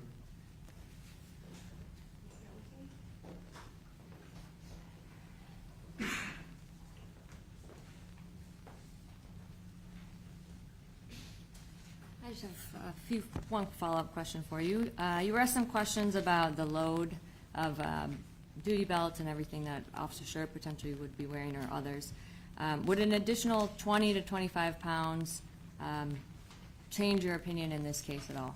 No, it just makes it harder. It's magnified. The bigger the load, the more intense everything is, the faster, you're adding load to the body. The more I ask you to carry, the harder it is for you to do. No further questions, Your Honor. Nothing further, Your Honor. Okay, let's see, it was one hand on the jury, so I'll ask my clerk to send me back that question.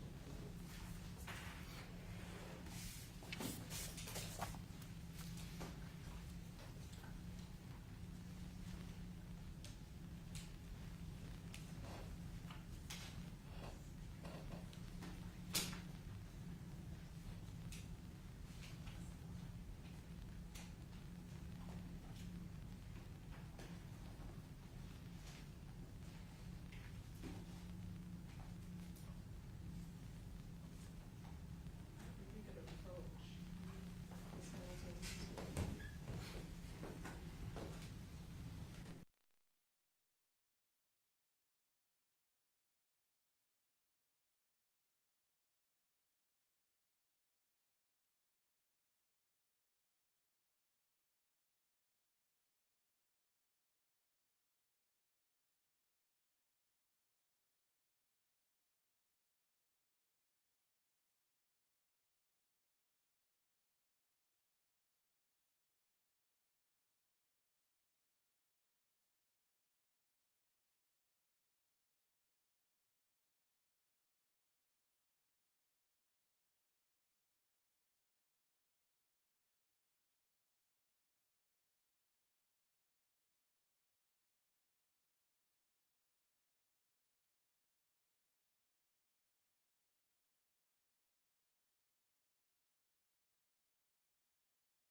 In one of the video clips, you stated that the subject was resisting aggressively, quote, resisting aggressively. Does this differ from the actual sole act of aggression? And are there different exertions expelled between those two? One more time, Your Honor, I apologize. In one of the video clips, and if you don't understand the question, that's fine, you can just. I'm doing my best. But, okay, in one of the video clips, you stated that the subject was, quote, resisting aggressively, unquote. Does this differ from the actual sole act of aggression? Are there different exertions expelled between the two? I think I understand the question as, because I've seen the policy on use of force, and they specifically call out the concept of active aggression, which is, I think, the phrase that's used in there. So active aggression is a fairly common phrase that's used across law enforcement, and what that means is actual acts of assault. In other words, an individual who's trying to punch you, elbow strike you, headbutt you, bite you, kick you, those kind of things. That's active aggression. That's one type of resistance. Other types of resistance can be what's called defensive resistance, and it can still be done aggressively. That means if I grab onto your arm and you rip your arm away from me, that's aggressively ripping your arm away. But they're not necessarily the exact same thing. So active aggression it's consistent with the policy I've seen. That's a level of assault versus defensive resistance is resisting arrest, no question, and it can be done very aggressively, but it's not necessarily directly focused to harm the officer. They both require a lot of energy to overcome. They both require a lot of effort. The idea of, as an example, if I grab somebody's arms and I'm trying to keep them pinned and they, break away, that's a lot of energy and effort to do. And to overcome that, I have to generate a lot of force. I think I answered the question. And any follow-up from that, Ms. Hamilton? Not at this time, Your Honor. Mr. Becker? There you are. I don't see any other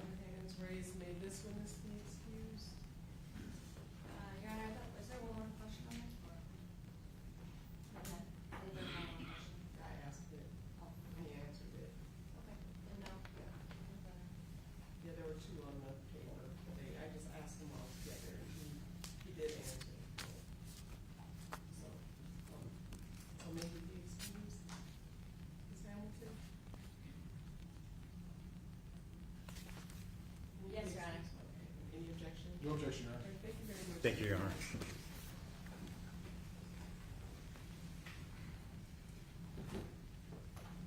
And should we call your next witness? I would call Dr. Mark Cole.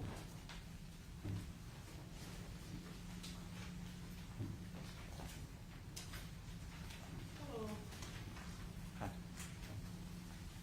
And sir, before you take your seat, if you can please raise your right hand, my clerk will swear you in. Do you solemnly swear that the testimony you're about to give in this matter will be the truth, the whole truth, and nothing but the truth, so help you God? I do. Thank you, you may be seated.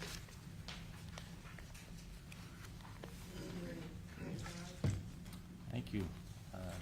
Good afternoon. Bottle of water back there.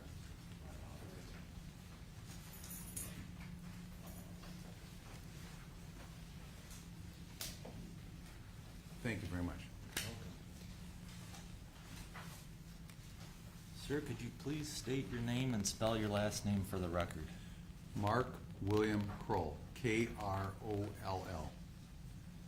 And, sir, could you just introduce yourself to the jury and just give us an explanation of what type of work you do?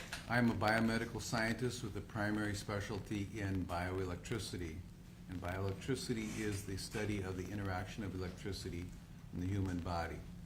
So I do research and publications in using electricity for therapeutic purposes such as electrical treatments for solid cancer tumors, shocks to restart the heart, and what's more relevant in this case, the use of electronics to control the human body either through pain or through electronic muscle contractions. Now, sir, some of the next question you may have already touched on, but what specific fields have you worked in over the years? I started out while I was a student working in electrical stimulation of the bladder when I worked at Medtronic for people that could not urinate with voluntary control, and I worked in pacemakers. Then I ended up spending about 15 years working on improving implantable defibrillators. I also was involved in the startup of making a simple single button external defibrillators for law enforcement and firefighters. And about 20 years ago, I got involved with the TASER electrical weapons manufacturer. So I've done a lot of research in that area. And I am still active in electrical treatments for cancer. Do you have any teaching roles? I presently am an adjunct full professor of biomedical engineering at the University of Minnesota. Before that, I was adjunct full professor of biomedical engineering at Cal Poly in San Luis Obispo. And overlapping that somewhat, I was a faculty member for the Creativity Innovation Program at UCLA. Sit on any boards or committees Yes. in relation to your work? Maybe there's others, but just in relation to your work. Well, I sat on the Axon board, a company formerly known as TASER that makes the electrical weapons and the body cameras, for 21 years. I just got off of that about exactly 1 year ago. And I also sat on their scientific medical advisory board. I sit on the board of a company in Boston called Hemonetics that makes plasma extraction machines. If you've ever sold plasma, $75, or ever used a plasma-derived drug for a bleeding disorder, for example, that went through our equipment, most likely. I sit on the board of the committee for ANSI, American National Standards Institute, that sets safety standards for things like bicycle helmets and safety glasses. They have a standard naturally for electrical weapons. So I sit on that committee. Those standard make sure you put out enough juice so you get the muscle contraction and not so much that you would be real dangerous. There's a couple others that those aren't maybe as relevant. Sure. And have you advised any well-known agencies or companies? Yep, I do. I'll stipulate those qualifications as an expert. I haven't read over everything, so I think I'll stipulate to it. Electrical weapons, if that's what we're looking for. It is getting to be that time of day, Dr. Kroll, and you have quite a bit of experience here. But if maybe I could just flush out a couple of topics, just, and I can maybe cut to it a little bit more here. Do you advise any governmental agencies? I'm a regular advisor to the United States Department of Justice on electrical weapons, and that includes Border Patrol, United States Marshals, and the Department of Justice Public Defender Program, and I've advised the United States Navy how to defend their ships from scuba diving terrorists, things like that. Now, I don't want to age you, but how long have you been working in biomedical research? What year approximately did you get started in this? 1970. Okay. Now, just your formal education, can you just tell us post-high school education? I have a bachelor's degree in mathematics. And while I was in high school, I spent the summer at Michigan State, which I'm very proud of, studying mathematics. You just flew in from another state, right? Yes. This morning? Yeah, that was 6 weeks, best 6 weeks of my life. And then I got a master's in PhD in electrical engineering from the University of Minnesota, and I have an MBA from St. Thomas University. I'm just going through here, as far as in the last 20 years or so, you mentioned Axon. Have you had several adjunct faculty positions over the years? Yes, Cal Poly and University of Minnesota and UCLA. Can you share with us any major awards you have earned? The one I'm most proud of, in 2010, I was given the International Career Achievement Award in Biomedical Engineering. And have you been recognized in the field of medicine for your biomedical contributions? Yes, the American College of Cardiology awarded me the fellow status, and having to do with my work in shocks in the heart, Heart Rhythm Society gave me the fellow status, and the American Institute of Medicine and Biology and Engineering, which is part of the National Science Agency, whatever, it was the National Science Program that was set up by Abraham Lincoln. I got fellow accreditation there, and then on the international side, Engineering and Medicine and Biology Society, I have a fellow status with them. Just generic, where are most of your lectures? Where do you do most of your lecturing? I've lectured in 44 states, 38 countries, and locally I've lectured at Spectrum several times when they were setting up a program to use a new advanced implantable defibrillator on how to properly set that up and the science behind it. I'm not going to ask you all the different countries, but you've also done some lecturing internationally, is that fair to say? Yes, sir.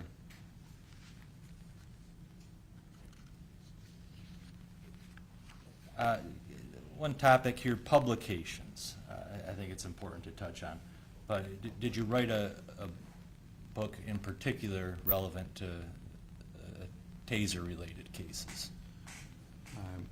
I'm a co-editor of 2 books on electrical weapons. First was Taser, Conducted Electrical Weapons, something like Science, Medicine, and Law, or something like that. Another one was Atlas of Conducted Electrical Weapon Wounds and Forensic Analysis, something like that. Okay. And I'm going to ask you just a few more questions to give some context to your testimony here, but just to move on. Your Honor, at this time I would respectfully offer Dr. Mark Kroll as an expert in the field of operations and effects of electrical weapons, including benefits, risks, and myths. No objection.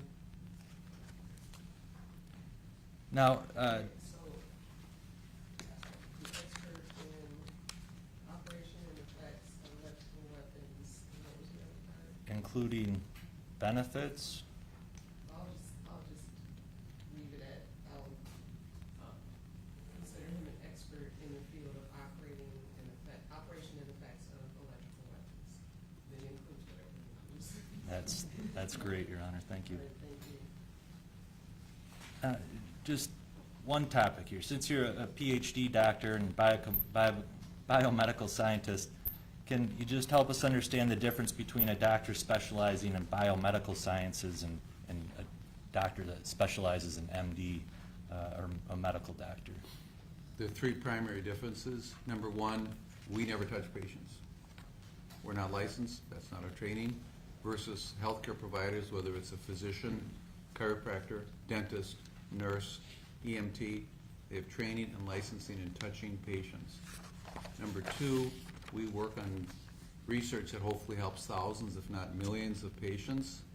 And I'm very proud of the fact that over 2 million patients have had my patents in their chest with improved implantable defibrillators.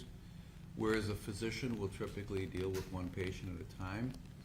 And the third difference is our main job is to give the science to the physician, and the physician gives advice to the patient. So they're very different roles, but they're tightly intertwined. How about forensic, let's see. Have you authored any papers published in forensic medicine journals? Yes, I published about 40 articles in forensic medicine journals. Okay.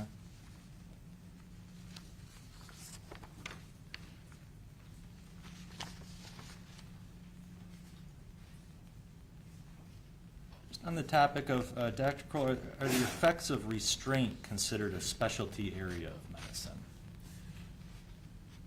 No. What's taught in medicine for restraint is someone's on their back with wrists cuffed to the bed and ankles cuffed to the bed, and they're taught that the restraints have to be tight enough so the person can't fall off the bed, but not so tight that you cut off the circulation or do nerve damage. Dr. Kroll, what are the effects of electricity on the human body, electrical shock, or electrical injury considered a are those a specialty area of medicine?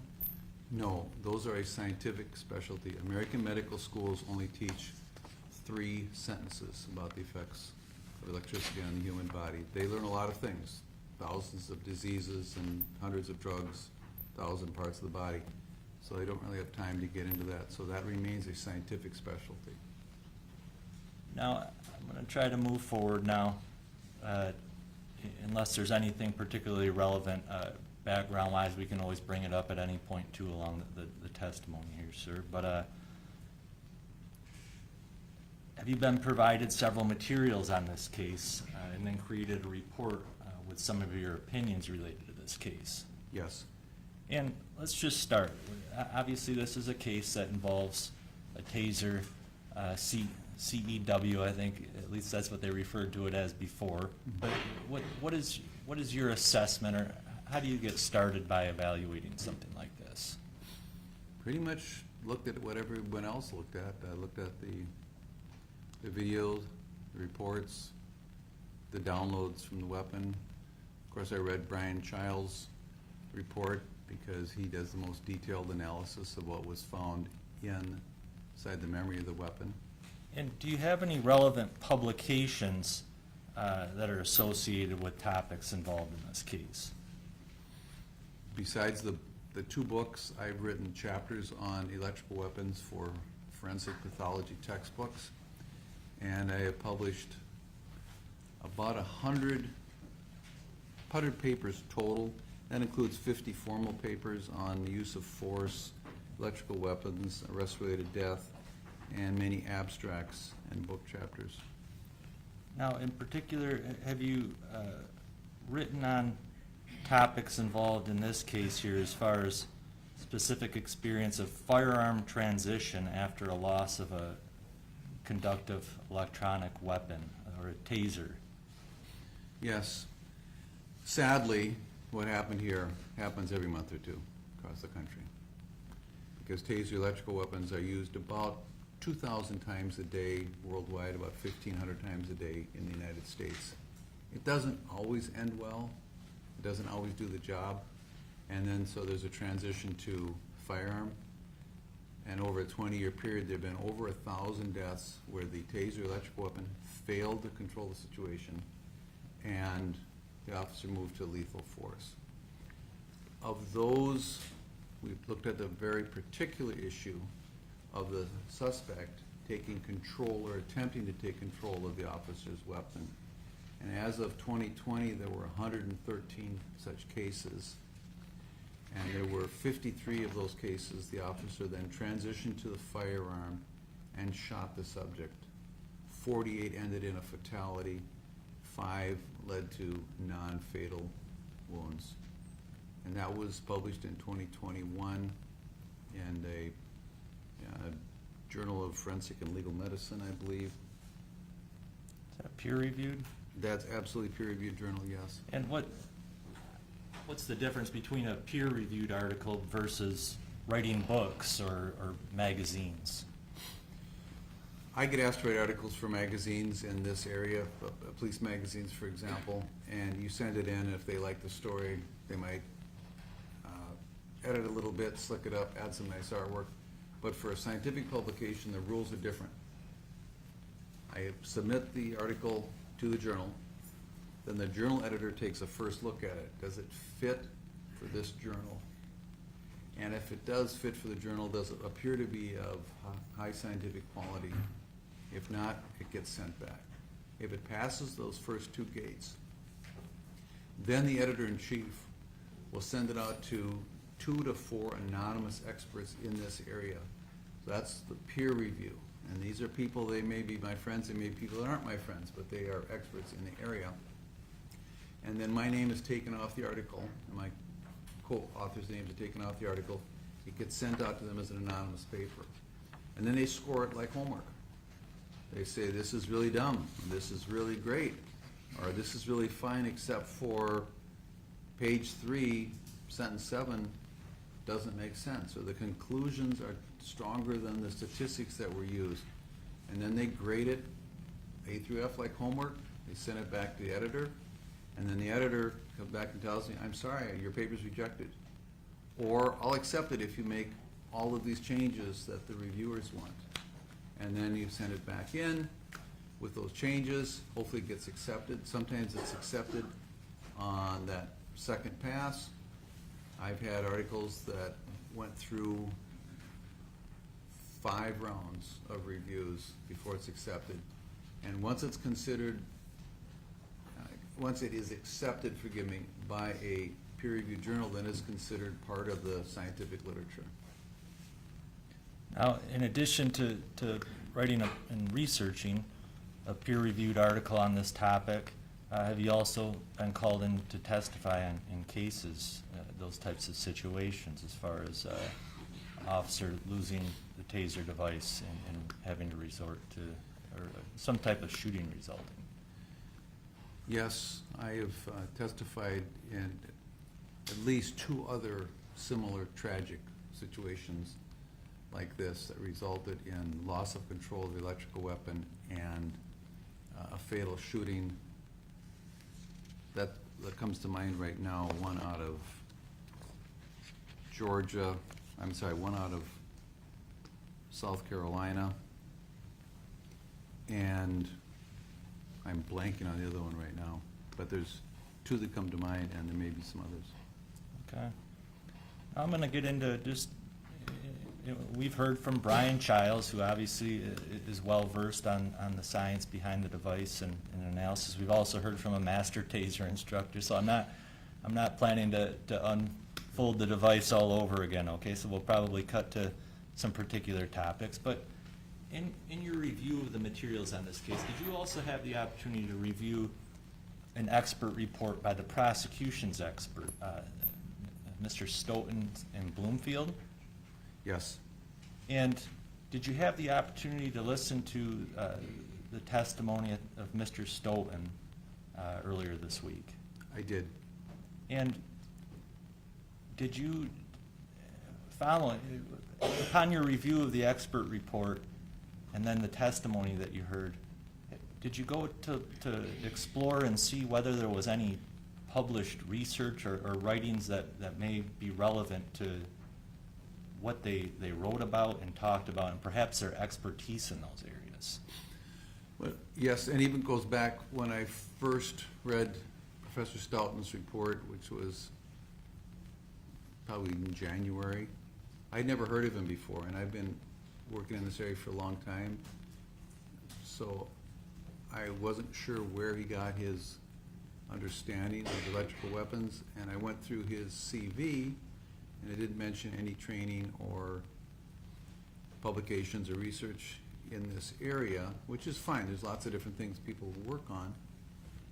And then when I saw the testimony, which also included some things that,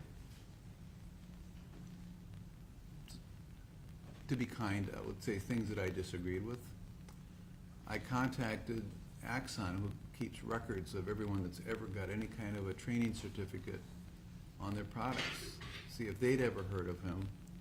They hadn't, and they had no records of him ever having any kind of training certificate of any sort. They have no records. Jack, he never said he had a training certificate. He was a police officer, and use of force expert, that he didn't claim to be a taser expert, so I'm not quite sure what this relevance is.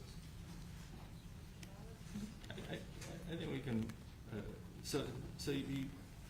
I think it's relevant as far as they heard testimony, and he went and explored what the experts claimed expertise was. The expert was the use of force and police tactics. He never got him as a taser expert. I think he tried to put himself out as an expert in as much as he could. So, I mean, I think it's hearsay, so, I'll sustain the objection to the extent that it does contain hearsay, and he was not, recognized as a taser expert or in that area, so, Mr. Stoughton wasn't.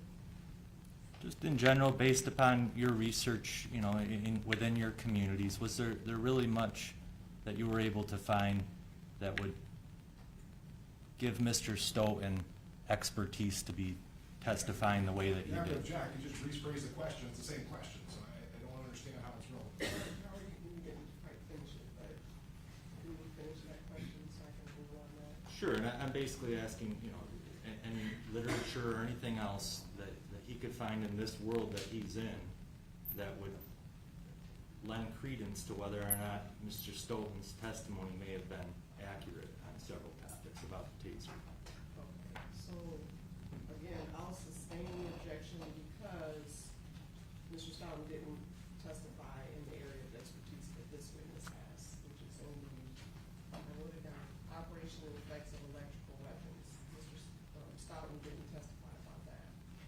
He testified to a lot of things about the taser. But I can, Not as an expert, so, well, he was up there on a witness stand as an expert. right, but not in tasers, or not in the area Okay. that this witness is an expert in. All right. Mr. Fulton,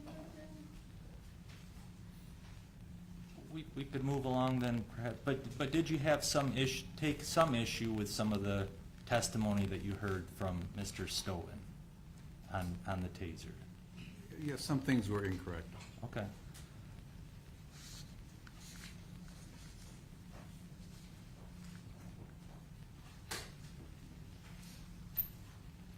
Now, just moving to some topics here in this case, did you have the opportunity to listen to Mr. Bloomfield talk about incapacitation and neuromuscular incapacitation? I did. And are they the same? No. Can you explain that? Let me just rephrase that. Incapacitation, neuromuscular incapacitation, are they the same thing? No. Neuromuscular incapacitation is one type of incapacitation. There are several others. And I think we've heard discussion. Can you just explain a little bit as far as, although I hate to do it all over again, but neuromuscular incapacitation, can you give us just a brief survey of what that is? If you have, say, probes, especially in your back, and the pulses are going into your body, those are stimulating nerves in your back, so your back muscles tense up. If the top probe is high enough, it'll stimulate the nerves that control the arms. You'll lose control of your arms. And then if the bottom probe is low enough, it will stimulate the femoral nerve, which controls mostly the thigh muscles, and the sciatic nerve, which controls the lower leg, and the perineal nerve, which controls most of the feet muscles. And so a person will lose effective control of all of their skeletal muscles. They fall down and they can't really do much. That's neuromuscular. It's the nerves that control the muscles that are being stimulated. But you can imagine that if you had somebody duct tape from shoulder to ankle, they're also incapacitated, but it does not involve the nerves, doesn't really involve the muscles. So it's really dangerous to assume that because you don't have neuromuscular incapacitation, there's no incapacitation possible. You have to keep those separate. Now, I'd just like to ask you about one type of potential incapacitation, and you can explain it a lot better than myself, but could you explain the carotid variety of incapacitation to us? Carotid, I'm sorry.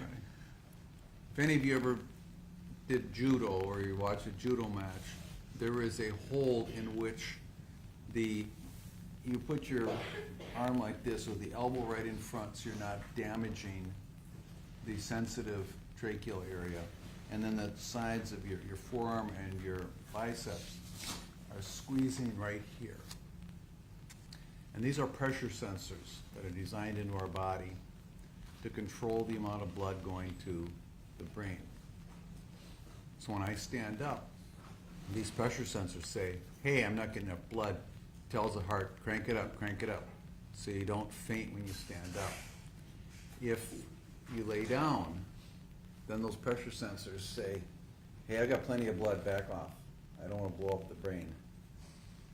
And somebody can be hung upside down for a long time, and eventually they will die from lots of other problems with breathing.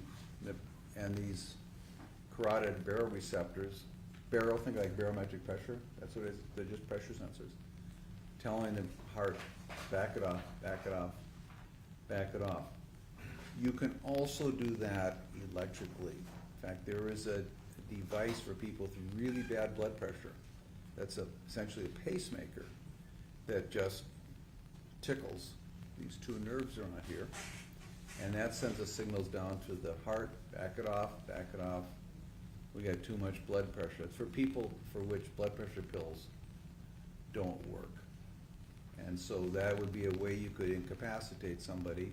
Well, in judo, you pinch this off, they faint, and they're out for a while. You could do that electrically. Do you want more detail on that? No, I may just approach you if I could with a photo here. Okay, that's perfect. And maybe, do you recognize this photograph, and could that help explain this concept? Yes, please. All right, Your Honor, I would like to publish and admit Defense Exhibit V. V as in Victor. No objection. And while we're at it, Your Honor, there's a second page to V, part of this explanation as well. Do you understand that photograph, sir? I do. That's also, both photos are part of V, Your Honor. And you saw that too, Mr. Becker, you don't have any objection? Correct. So he is admitted the 2 cases. Maybe I should have done this before, but does that help assist in your explanation there? Yes, so we start with the carotid artery, which comes off of your aorta, which takes the blood directly from your heart. And here we see the right carotid. And just before the split into the two carotids that go on the right side of your head, there's a pressure sensor, like pressure gauge on your car that tells you the tire inflation is low. And if you put pressure on that, you're confusing it, and I gotta be careful, because you can make yourself faint. It's saying, hey, there's enough pressure to tell the heart to back off. You can faint. You can also stimulate that electrically. Can you explain that? So for instance, the drive stun function, we've all heard quite a bit of evidence about this drive stun function. It's regardless of the probes and the cartridges, the taser has a drive stun function, is that correct? Yes. And what could electricity through the drive stun function applied to that point do? Well, that would stimulate those nerves, and that would send a signal to your brain and to your heart saying, back it off. You've got too much blood, and you would faint.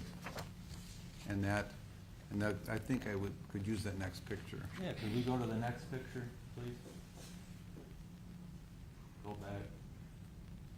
There's only one. I think that's from a.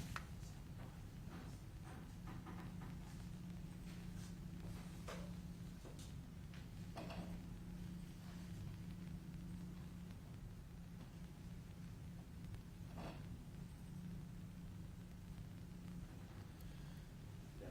That it? Yeah, so here's a little flashback in history. About 25 years ago, when the Taser company started, they would train this. So you could stimulate here and make somebody faint. You could incapacitate them with the drive stun. And they asked some of their physician researchers if they could study this, and they said, no, it's way too dangerous. There's too many sensitive structures in here, and you could shut the heart off for a while and wouldn't come back. And there have been a couple of rare cases of a judo instructor in one case that died from this. He told his pupil to hold it on until he tapped out.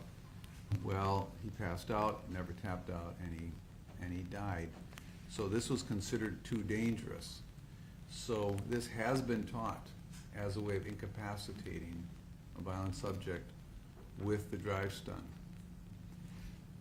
Now, they simply say, don't go near the neck. So these warnings that have been, that are in evidence from Axon that are then taught to the police officers as far as avoiding some of these sensitive areas, even with the drive stun and avoiding the neck, this could be one of the risks of drive stun to the neck. Yes, and the other one, which I believe Mr. Childs touched on, was the mechanical force in the trachea. Trachea is very sensitive. You can get permanent damage, which is why we, defensively, we drop our chin. And you could make the heart go into idle by stimulating here at the carotid baroreceptor. Now, can there be temporary incapacitation from the drive stun in any other way? Yes, you can have incapacitation from disorientation. If a SWAT team goes into a very high-risk entry, where there may be armed subjects in a room, they will shoot in flashbang grenades. And these come in and they have really bright lights and really loud sound, and you're completely disoriented. You don't know which way is up. There's such a sensory overload. And you're not muscularly incapacitated. You are cognitively incapacitated. You simply don't know what's up. You're disoriented, not sure where you are. You're incapable of forming the cognitive functions of fighting or resisting. And that can happen with a drive stun. If someone is not expecting it, they're sober, like a police officer on duty, they're not anesthetized or analgesied by drugs or high levels of alcohol, they would have the full sensation. And electrical shocks have a very disoriented sensation. Now, some of you have experienced shocks. You've experienced a static shock, certainly up in Michigan. And maybe you've experienced shocks from doing wiring or something like that. It doesn't last long. You pull back. The problem with electrical shocks is not the pain. It's a disorientation. Because think about what your fingers sense when you touch something. They sense vibration, they sense pressure, they sense hot, they sense cold, they sense all kinds of things. And those nerves then run up to your brain to form a sensation. If you're stimulating electrically, all of those nerves are fired, and the signal going to your brain is very confusing. Is it hot? Is it cold? Is it vibrating? Is it not? Is it pressure? I don't know what's going on. For example, when I took my taser hit in my chest, my first sensation was I didn't know where I was. And then my next sensation was, reminding me of this movie Alien, which is an old movie, I'm dating myself, where this alien was trying to kick itself out of the chest because I had all this sensation of vibration and pressure and tension. I didn't know what was going on. I really thought somebody was trying to kick out of my chest. So there's pain there, but the disorientation is a bigger factor. So if you can disorient someone with a sudden shock, they will be temporarily incapacitated as well. In regards to the taser, whether it's probe deployment or even a drive stun, we've had several people talking about voluntary tasings. Even I drive stun myself all the time. It's no big deal. Is there a difference between voluntary and involuntary tasings as far as for the recipient? Can there be? Yes, and there's degrees to it. For example, a police officer getting training, that's encouraged but not required. And so it's kind of voluntary, but you've got a lot of peer pressure. And so that still is going to hurt and might have a kind of a bad memory of it. But if you just voluntarily, say, took some kind of a shock box, and you can buy gadgets that do this, if you say buy one of these six-pack muscle stimulators and crank those up, that hurts, and you crank them up, it really hurts, but you're in control. And there's a body of psychological literature that shows that when you're in control, you can handle a lot of pain, because you know you can turn it off. And since I've done a fair bit of work in electronic muscle stimulation, including therapeutic muscle stimulation, now I've done studies on this and have interviewed people, and one of my favorite examples is a professional hockey player. And I said, do you use one of these six-pack stimulators? He said, yeah, I use it to strengthen my core. And I said, what was the pain like? He said, well, I cranked it all the way up. It's the worst pain I ever felt in my life. And I said, well, how could you stand it? He said, because I knew I could turn it off anytime I wanted. It's total control. So if you're in control and it's your idea, it's not so bad. Especially if you just for a stunt want to drive stun yourself in front of a class, take the weapon, zap. I've done it in court twice. Okay, it's not that big a deal. And the best example of the difference between voluntary and involuntary is tickling. I'm very ticklish, and unfortunately my wife knows this, takes advantage of it. But if I tickle myself, it's no big deal. It's voluntary, and my brain just says, this is no big deal, you're doing it, why are you doing this, it's stupid, but nothing happens. So there's a big difference between just zapping yourself and having somebody else force electric shock on you. Now, just about to move on here, but just to go back to the two forms of temporary incapacitation you discussed, as far as the carotid baroreceptor, thank you, and also this temporary incapacitation from disorientation. Is that in drive stun mode that those two means of temporary incapacitation can happen? Yes, those are the best ways to do it, is with the drive stun. Okay. Now, moving on to another topic here, outside of the taser's ability to incapacitate, what is one of the other more serious injuries that you see from the taser device? The most serious life-changing injury is what we call a globe rupture. Probe goes into the eye, and it pops the eyeball. The vitreous fluid runs out, and it collapses like a beach ball. The eye is surgically removed because it's worthless, and then you get a glass eye, and you may have a lifetime of nerve pain from the nerves in the back, depending upon how well they cut things off at the nerves. That is your greatest fear, and my colleagues and I have published 2 papers on this. There have been over 30 cases documented of this injury with people ended up with glass eyes. Now, are officers trained never, is this part of the reason they're trained never to target the face because of the potential eye injuries? That is the primary reason we never target the face.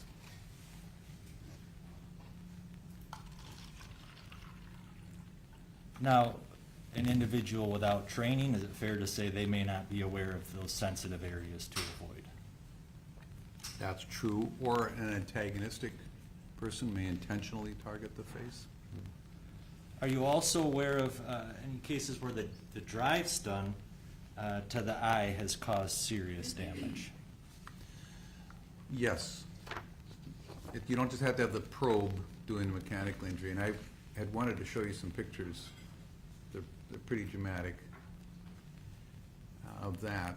But there was a case published in 2007 in a Journal of Eye Surgery of a guy who had a drive stun over his right eye, and he had a lot of damage. He had iritis and glaucoma from that, and interestingly, he ended up with cataracts in his left eye, even though that's not where the drive stun was. So that those high electric fields can do a lot of damage. You've got a lot of sensitive nerves, obviously, around your eye.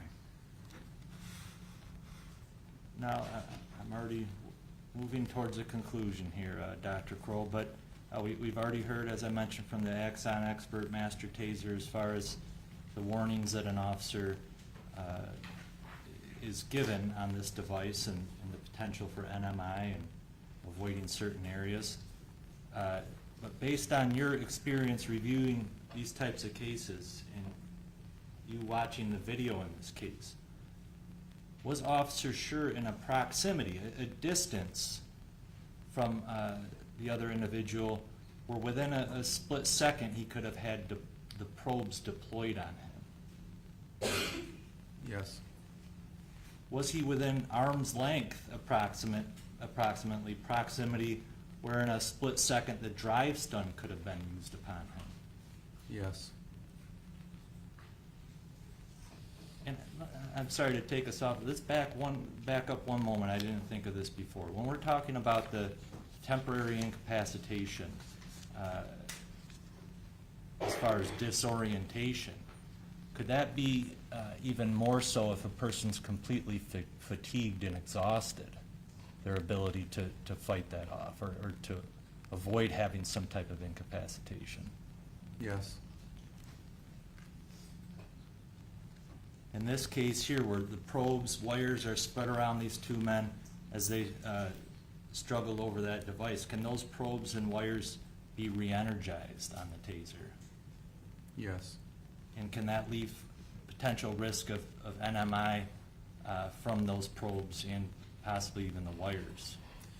In certain circumstances, and now I'm recalling that other case, similar case was in Florida, where there was a struggle on the ground, and the suspect, it was a suspected stolen car, took control of the officer's electrical weapon and kept pulling the trigger, and they had the wires wound all around between them, and the officer was getting incapacitated from sensing that shocking. And finally, it took, I think it was 27 seconds, where he's able to get enough control of his right arm and pull out his firearm and tragically shoot the suspect. Now, when we talk about the wires, the probes, the drive stun put into that equation, that can also help close the circuit and deliver potential NMI? Yes, because I believe Mr. Childs explained this the other day, because you've got electrodes on the end of the weapon on the muzzle, and so that can complete a circuit if you have just one connection.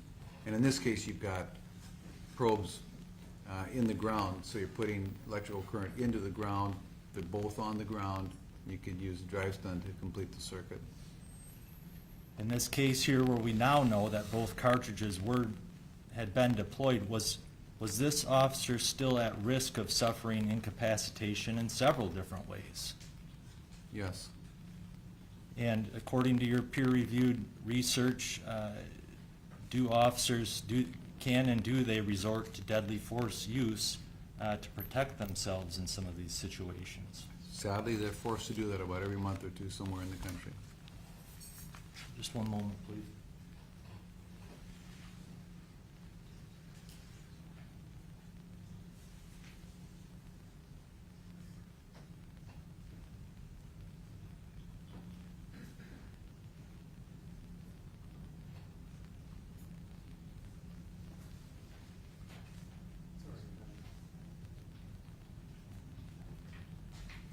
Sir, are you familiar with the Taser 7 device?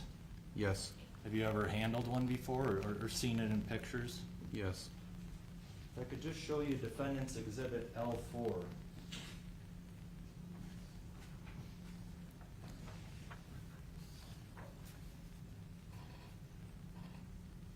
Do you know where the safety mechanism is on that device? Yes. And does it appear as though, can you tell whether or not the safety is on or off? Well, the safety is off, meaning the weapon is on, because we see the red right there. Okay. So this weapon was fully enabled, it was turned on. Was fully enabled and ready to do what to potentially re-energize it, if you recall? You could pull the trigger to re-energize it, or you could push the side button to energize it. Okay. Your Honor, just for the record, Defendant's Exhibit L4, this is a photograph, I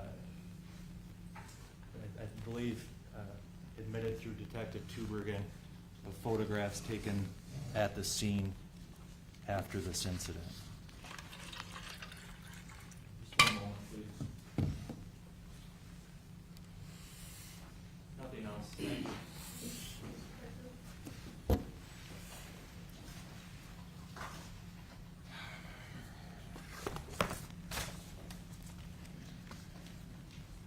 Sir, I'm gonna kind of go through. You've been around the Taser for a long time, the fair statement? 21 years, yes, sir. 21 years. Because I'm going back, I'm looking, starting off, and maybe a starting point would be May 2011. There's a National Institute of Justice report, kind of the Department of Justice put out a report on the Taser, correct? They've done several. But that was like the first one, if you will, kind of the big one, kind of coming out. They sponsored the McDonald study, which was published in 2009. It looked at 24,000 uses of force, including the Taser. But if you refresh and go for the name, they sponsored a lot of research. I do have it for you, if it would Sure. help you to take a look at it. Sure. Got some of my tabs on it. Thank you. Sure. And that is, It's a National Justice Institute report from the Department of Justice. That's a public, is that where it's from? Yes. you said from 2011. Correct.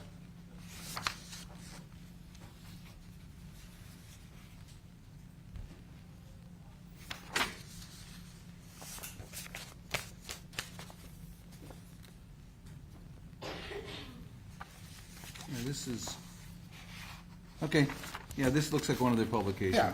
They've actually done a lot. And I'm not gonna try and get into a whole lot, but the Sure. general gist of the report was that the CEW conducted Electrical weapon. conductor electrical weapon can significantly reduce injuries to suspects, and the use of CEDs, conducted electrical devices, can decrease injuries to officers and civilians. That was the gist of the report. Yes, that's why officers carry them. Sure. And this, then, you kind of did maybe your own follow-up, if you will, because this is I have a field statistics overview from 2000. You can look at it, 2000. Yeah, 2008, that's a book chapter. It's a book chapter? Yes, yes. So it's a chapter, you did a book from that. Yes, sir. So we heard about it, so you get asked to do something in a book, you did a chapter on that, this is your own writing. That's correct. In fact, this is my first book. Okay, Yeah. the first one. And in that thing, your own research concludes that 1.4 million humans have received a CEW exposure as of July 2008. Do you That remember sounds writing right. that? The adoption of these devices has demonstrated a reduction in both officer and suspect injuries, rarely a link between CEW exposure and death. That's what you wrote, right? I'll take it, but I mean, if you want to Yeah. look at it, I mean, that's like, write it down. I assume you're reading it correctly. Okay. Yep. They usually work fine, and that's why officers use them. Yep. going back, and you further away, going back to 1983, including cases where taser was listed as a cause of death, there were 12. 12 cases out of 1.4 million. That was in the early days, if you will. What's the question? That's what you wrote in there. There was Okay. 12 deaths out of 1.4 million. Okay. If you want to. No, I know, that's, Okay. deaths are uncommon. Okay, that's what I'm trying to go through here.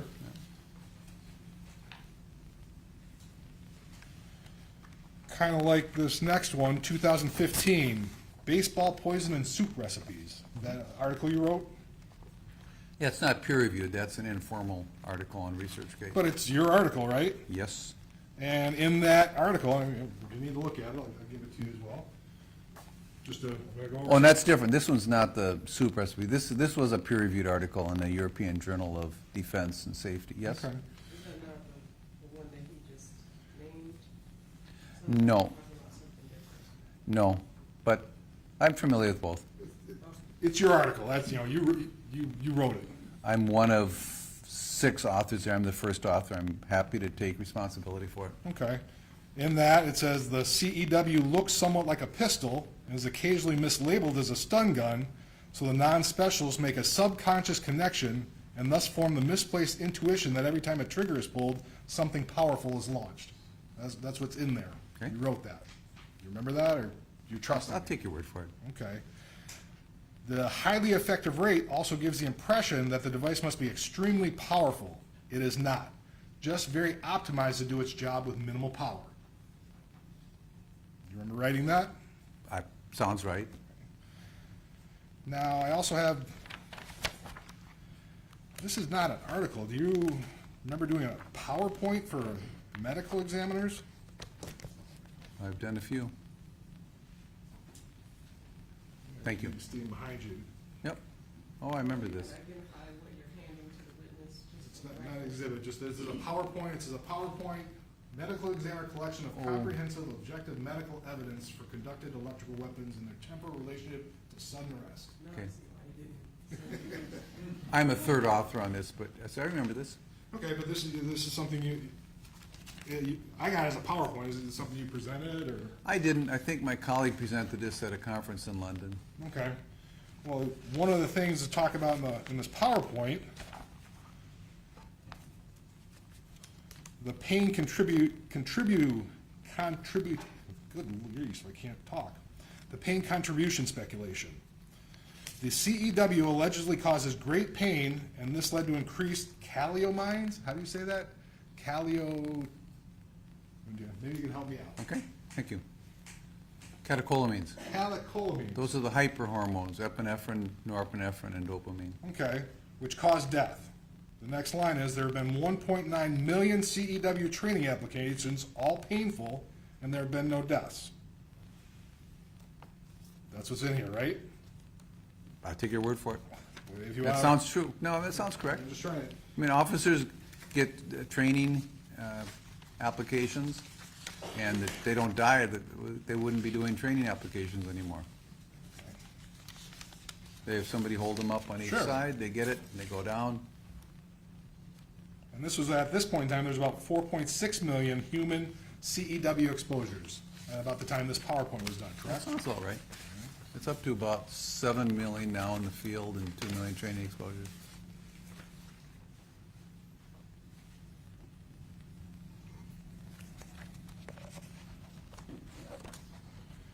It looks like I have another, And I should stress that those applications are all done by certified trainers, of course, so they know where to do the probes and have somebody, 2 spotters, in fact. this appears to be maybe another book chapter, if you will, from 2018. Guidelines for investigating officer-involved shootings, arrest-related deaths, and deaths in custody. Yes? You recognize that? It looks like you may have done a chapter Yes. with Michael Brave. Okay, you recognize that?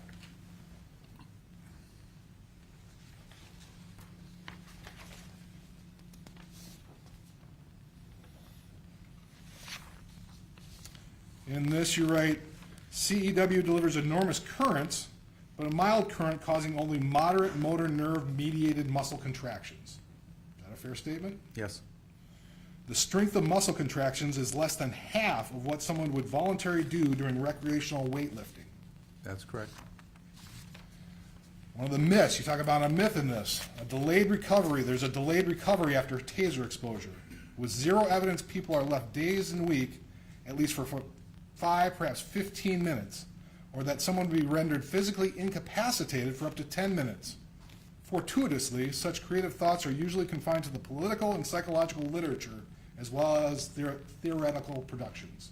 Right, and theatrical production, because Hollywood loves to show Sure. a guy getting the muscle control, and then he lays around and flops like a fish forever, yeah. Sure. Another thing you said in there, a 10-second taser exposure compared to pepper spray or a heavy bag, the taser was the second lowest next to OC spray. In terms of what, Marcus, some metabolic stress or adrenergic Correct. stress? So it was less than punching a heavy bag. In terms of, I think it was metabolic stress in that case, lactate, pH, do you recall? But, So yeah, that's there have a been fair studies that have done of that. Okay. Punching a heavy bag can take somebody into anaerobic position, and it's very, very exhausting. Sure. Once again, the CEW application includes muscle contractions of less than half of voluntary weightlifting. Cannot be that stressful on the body. Less muscle effects than running 20 yards. Okay? That sounds like Well, something. that we've sounds written. all right, yeah, sure. Okay, you're okay with that.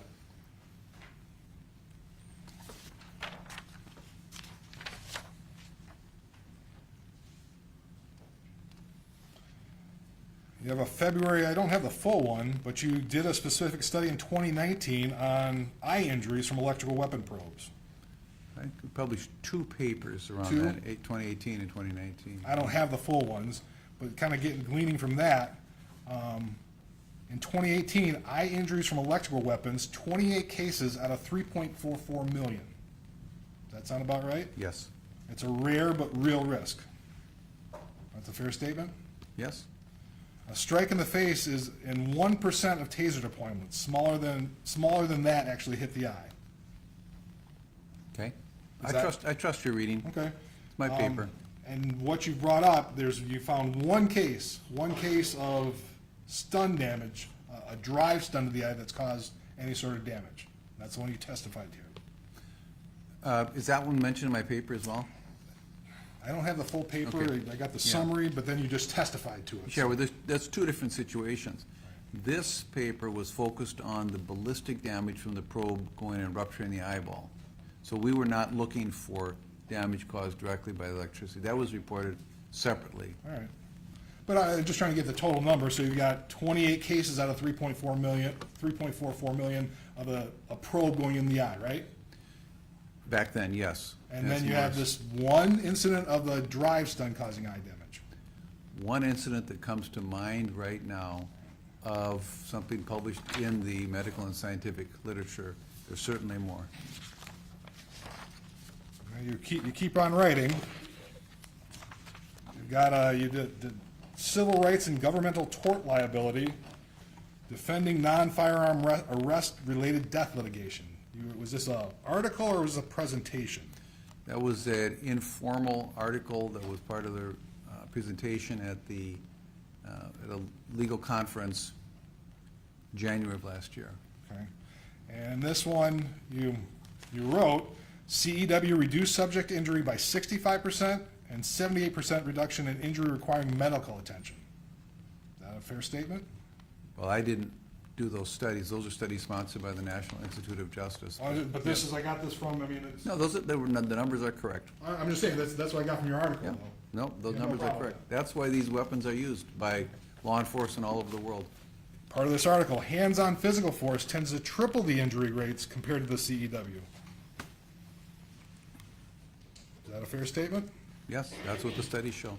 Whole bottle muscle simulation, MIHA Body Tech. Is that a brand or something? That's a muscle stimulator used for toning your body. You wear this whole suit and you stimulate every muscle in your body. It's the MIHA Body Tech used MIHA. by, it's that, But that about delivers- $2,000, and that stimulates all those muscles. Well, that's why I don't have one. But that delivers more than 4 times the current per electrode than a CEW. That's what you wrote. Yeah, they're stimulating all the muscles hard for an exhausting free workout. And this is 2024, and this, it says at this point in time in 2024, there were 30 deaths by fatal falls and head and neck injuries in flammable fumes. That's the primary way people are killed, right? Falls and fumes. From electrical weapon, yes. Okay.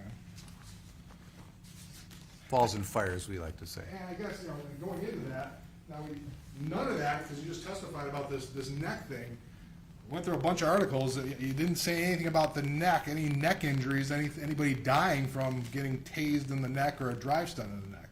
It's correct, because that's no longer used. Okay, it's no longer used, but it's still a risk, right? I mean, you would have paid attention if somebody would have died from that.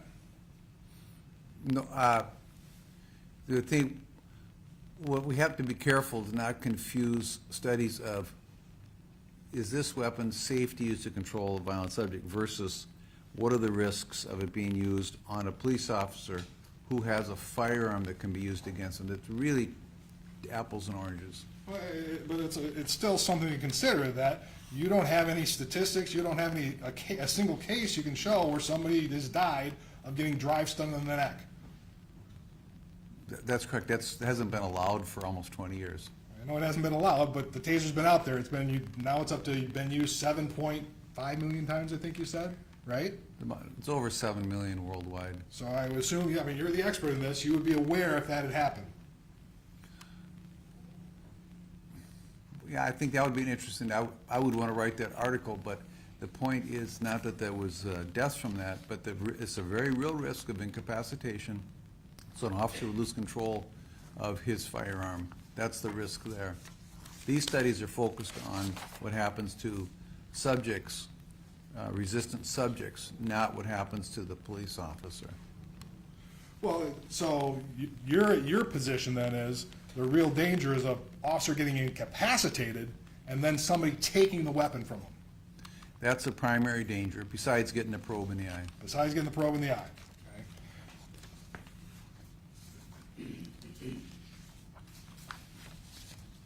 So then we kind of come to the big study, if you will. Mr. Dodge mentioned it early. You have a study, 2021, police shootings after electrical weapon seizure, homicide or suicide by cop. That was your title. Yes. And in that study, not a single officer was killed. That's correct. Okay? I think you said there were 53 individuals who disarmed an officer of their taser. It's not clear if they were completely disarmed him, but they were trying, either succeeded or were attempting to gain control of Okay. the electrical weapon, and the officer then shot them. So I'll stand corrected again.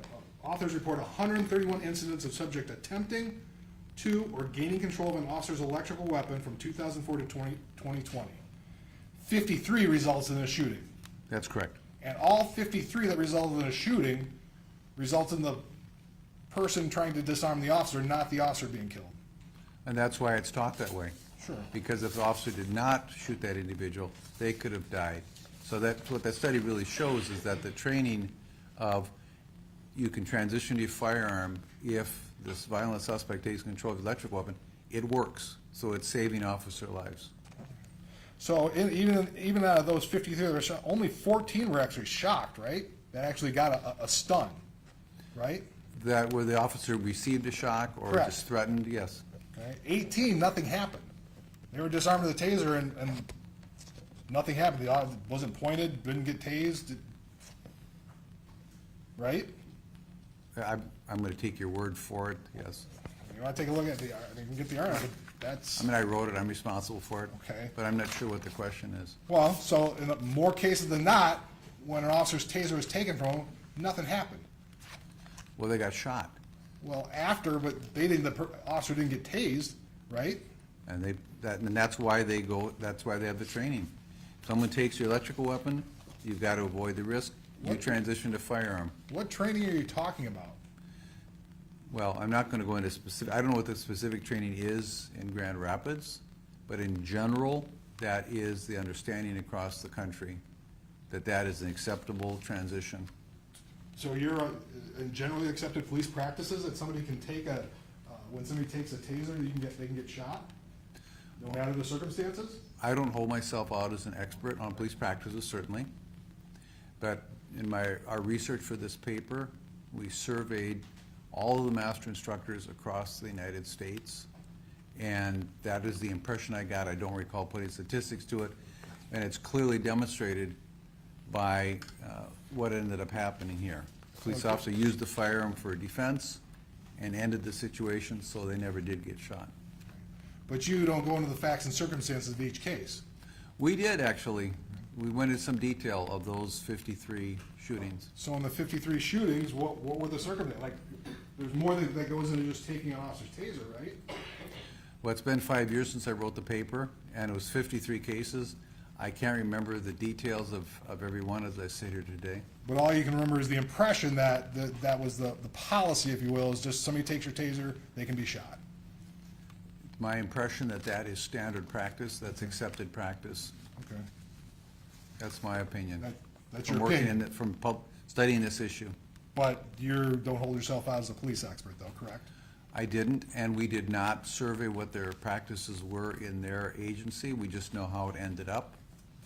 So we'll All right. leave it at that. Thank you. Nothing further.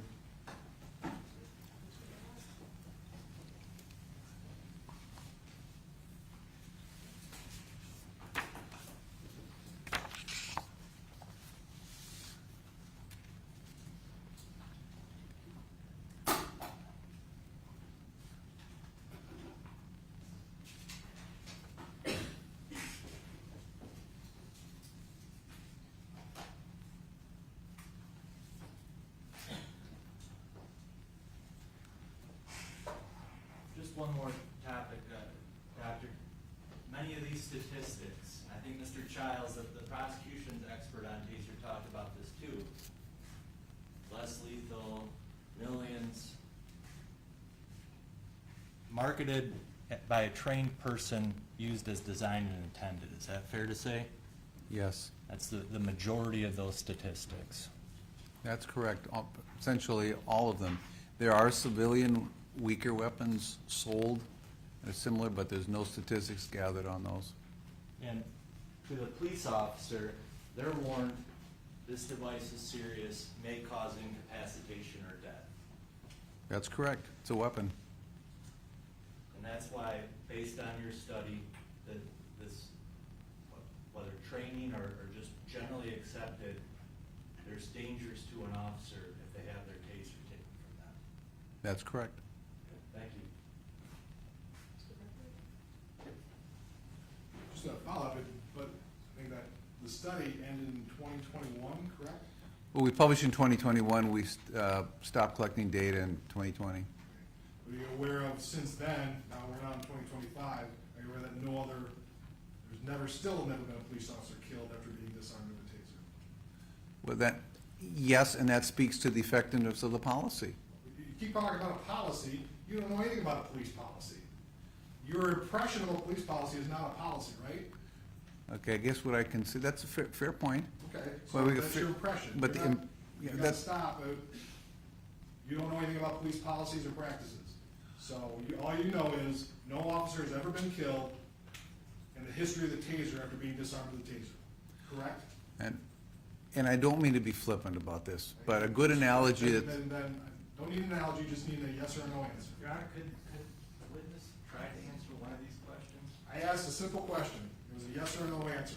He doesn't get to he wants to be flippant. Real easy answer. it's not that flippant, but it's an analogy that's commonly used to describe this. I think he answered the question, because I think you asked it again. But, I mean, I think it was a yes or no question, and it doesn't call for an analogy. I'm afraid of how far the analogy will go. So, I will overrule the objection. But you think I asked and answered it, so I'll stop. Yeah, I do think that he answered it, and then he added more, and then you asked it again, Okay. so, which is kind of argumentative too, so. Can I just ask him one more question? What would you like to say on that point? Well, you could say, how do you know that you really need a parachute jumping out of an airplane? Because no one's jumped out of an airplane without a parachute, and we don't know if they would have died without the parachute. I mean, that's the kind of question you're asking in Ben, it's actually a good analogy, because how do you know if the officer had just stood there, that they wouldn't have been disarmed? No, because they shot the suspect in self-defense. So, no, we don't know what would have happened. Thank you. Nothing further, Your Honor. I do see one hand. So my clerk will come and grab that question.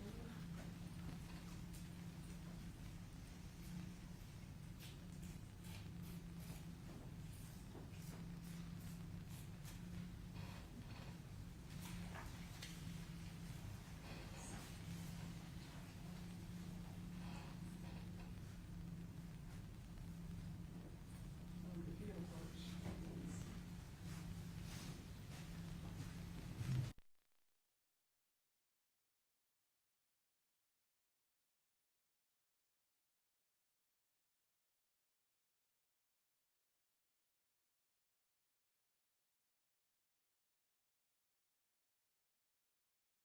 From an officer were shot and survived. 5. Any follow-up from that? No, thank you. Mr. Becker? No, Your Honor. Don't see any other hands raised, may this witness be excused? Yes. Any objection? No objection. Thank you very much, sir, you are excused. Thank you, Your Honor.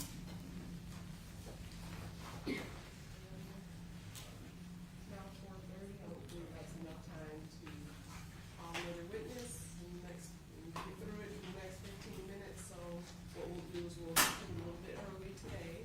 So I forgot to say at the last break, but please remember to turn your notes upside down. You did a great job last time, leave them in your chairs.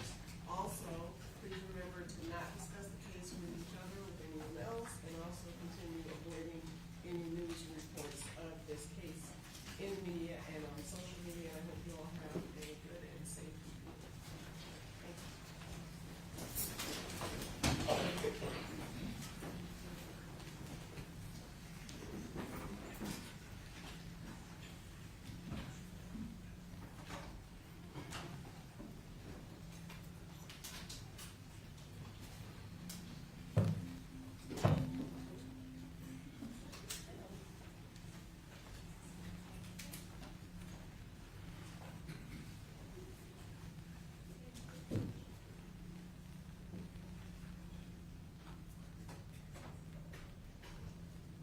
Thank you. You may be seated. Address before we conclude for the evening. I'll start with the defense since we're on the defense case.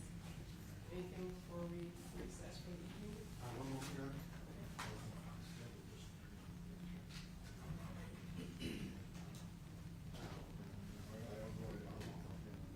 Or if you want to come back, you can. We just want to get scheduled, get an idea, so. Okay, all right, so we'll be in recess until tomorrow.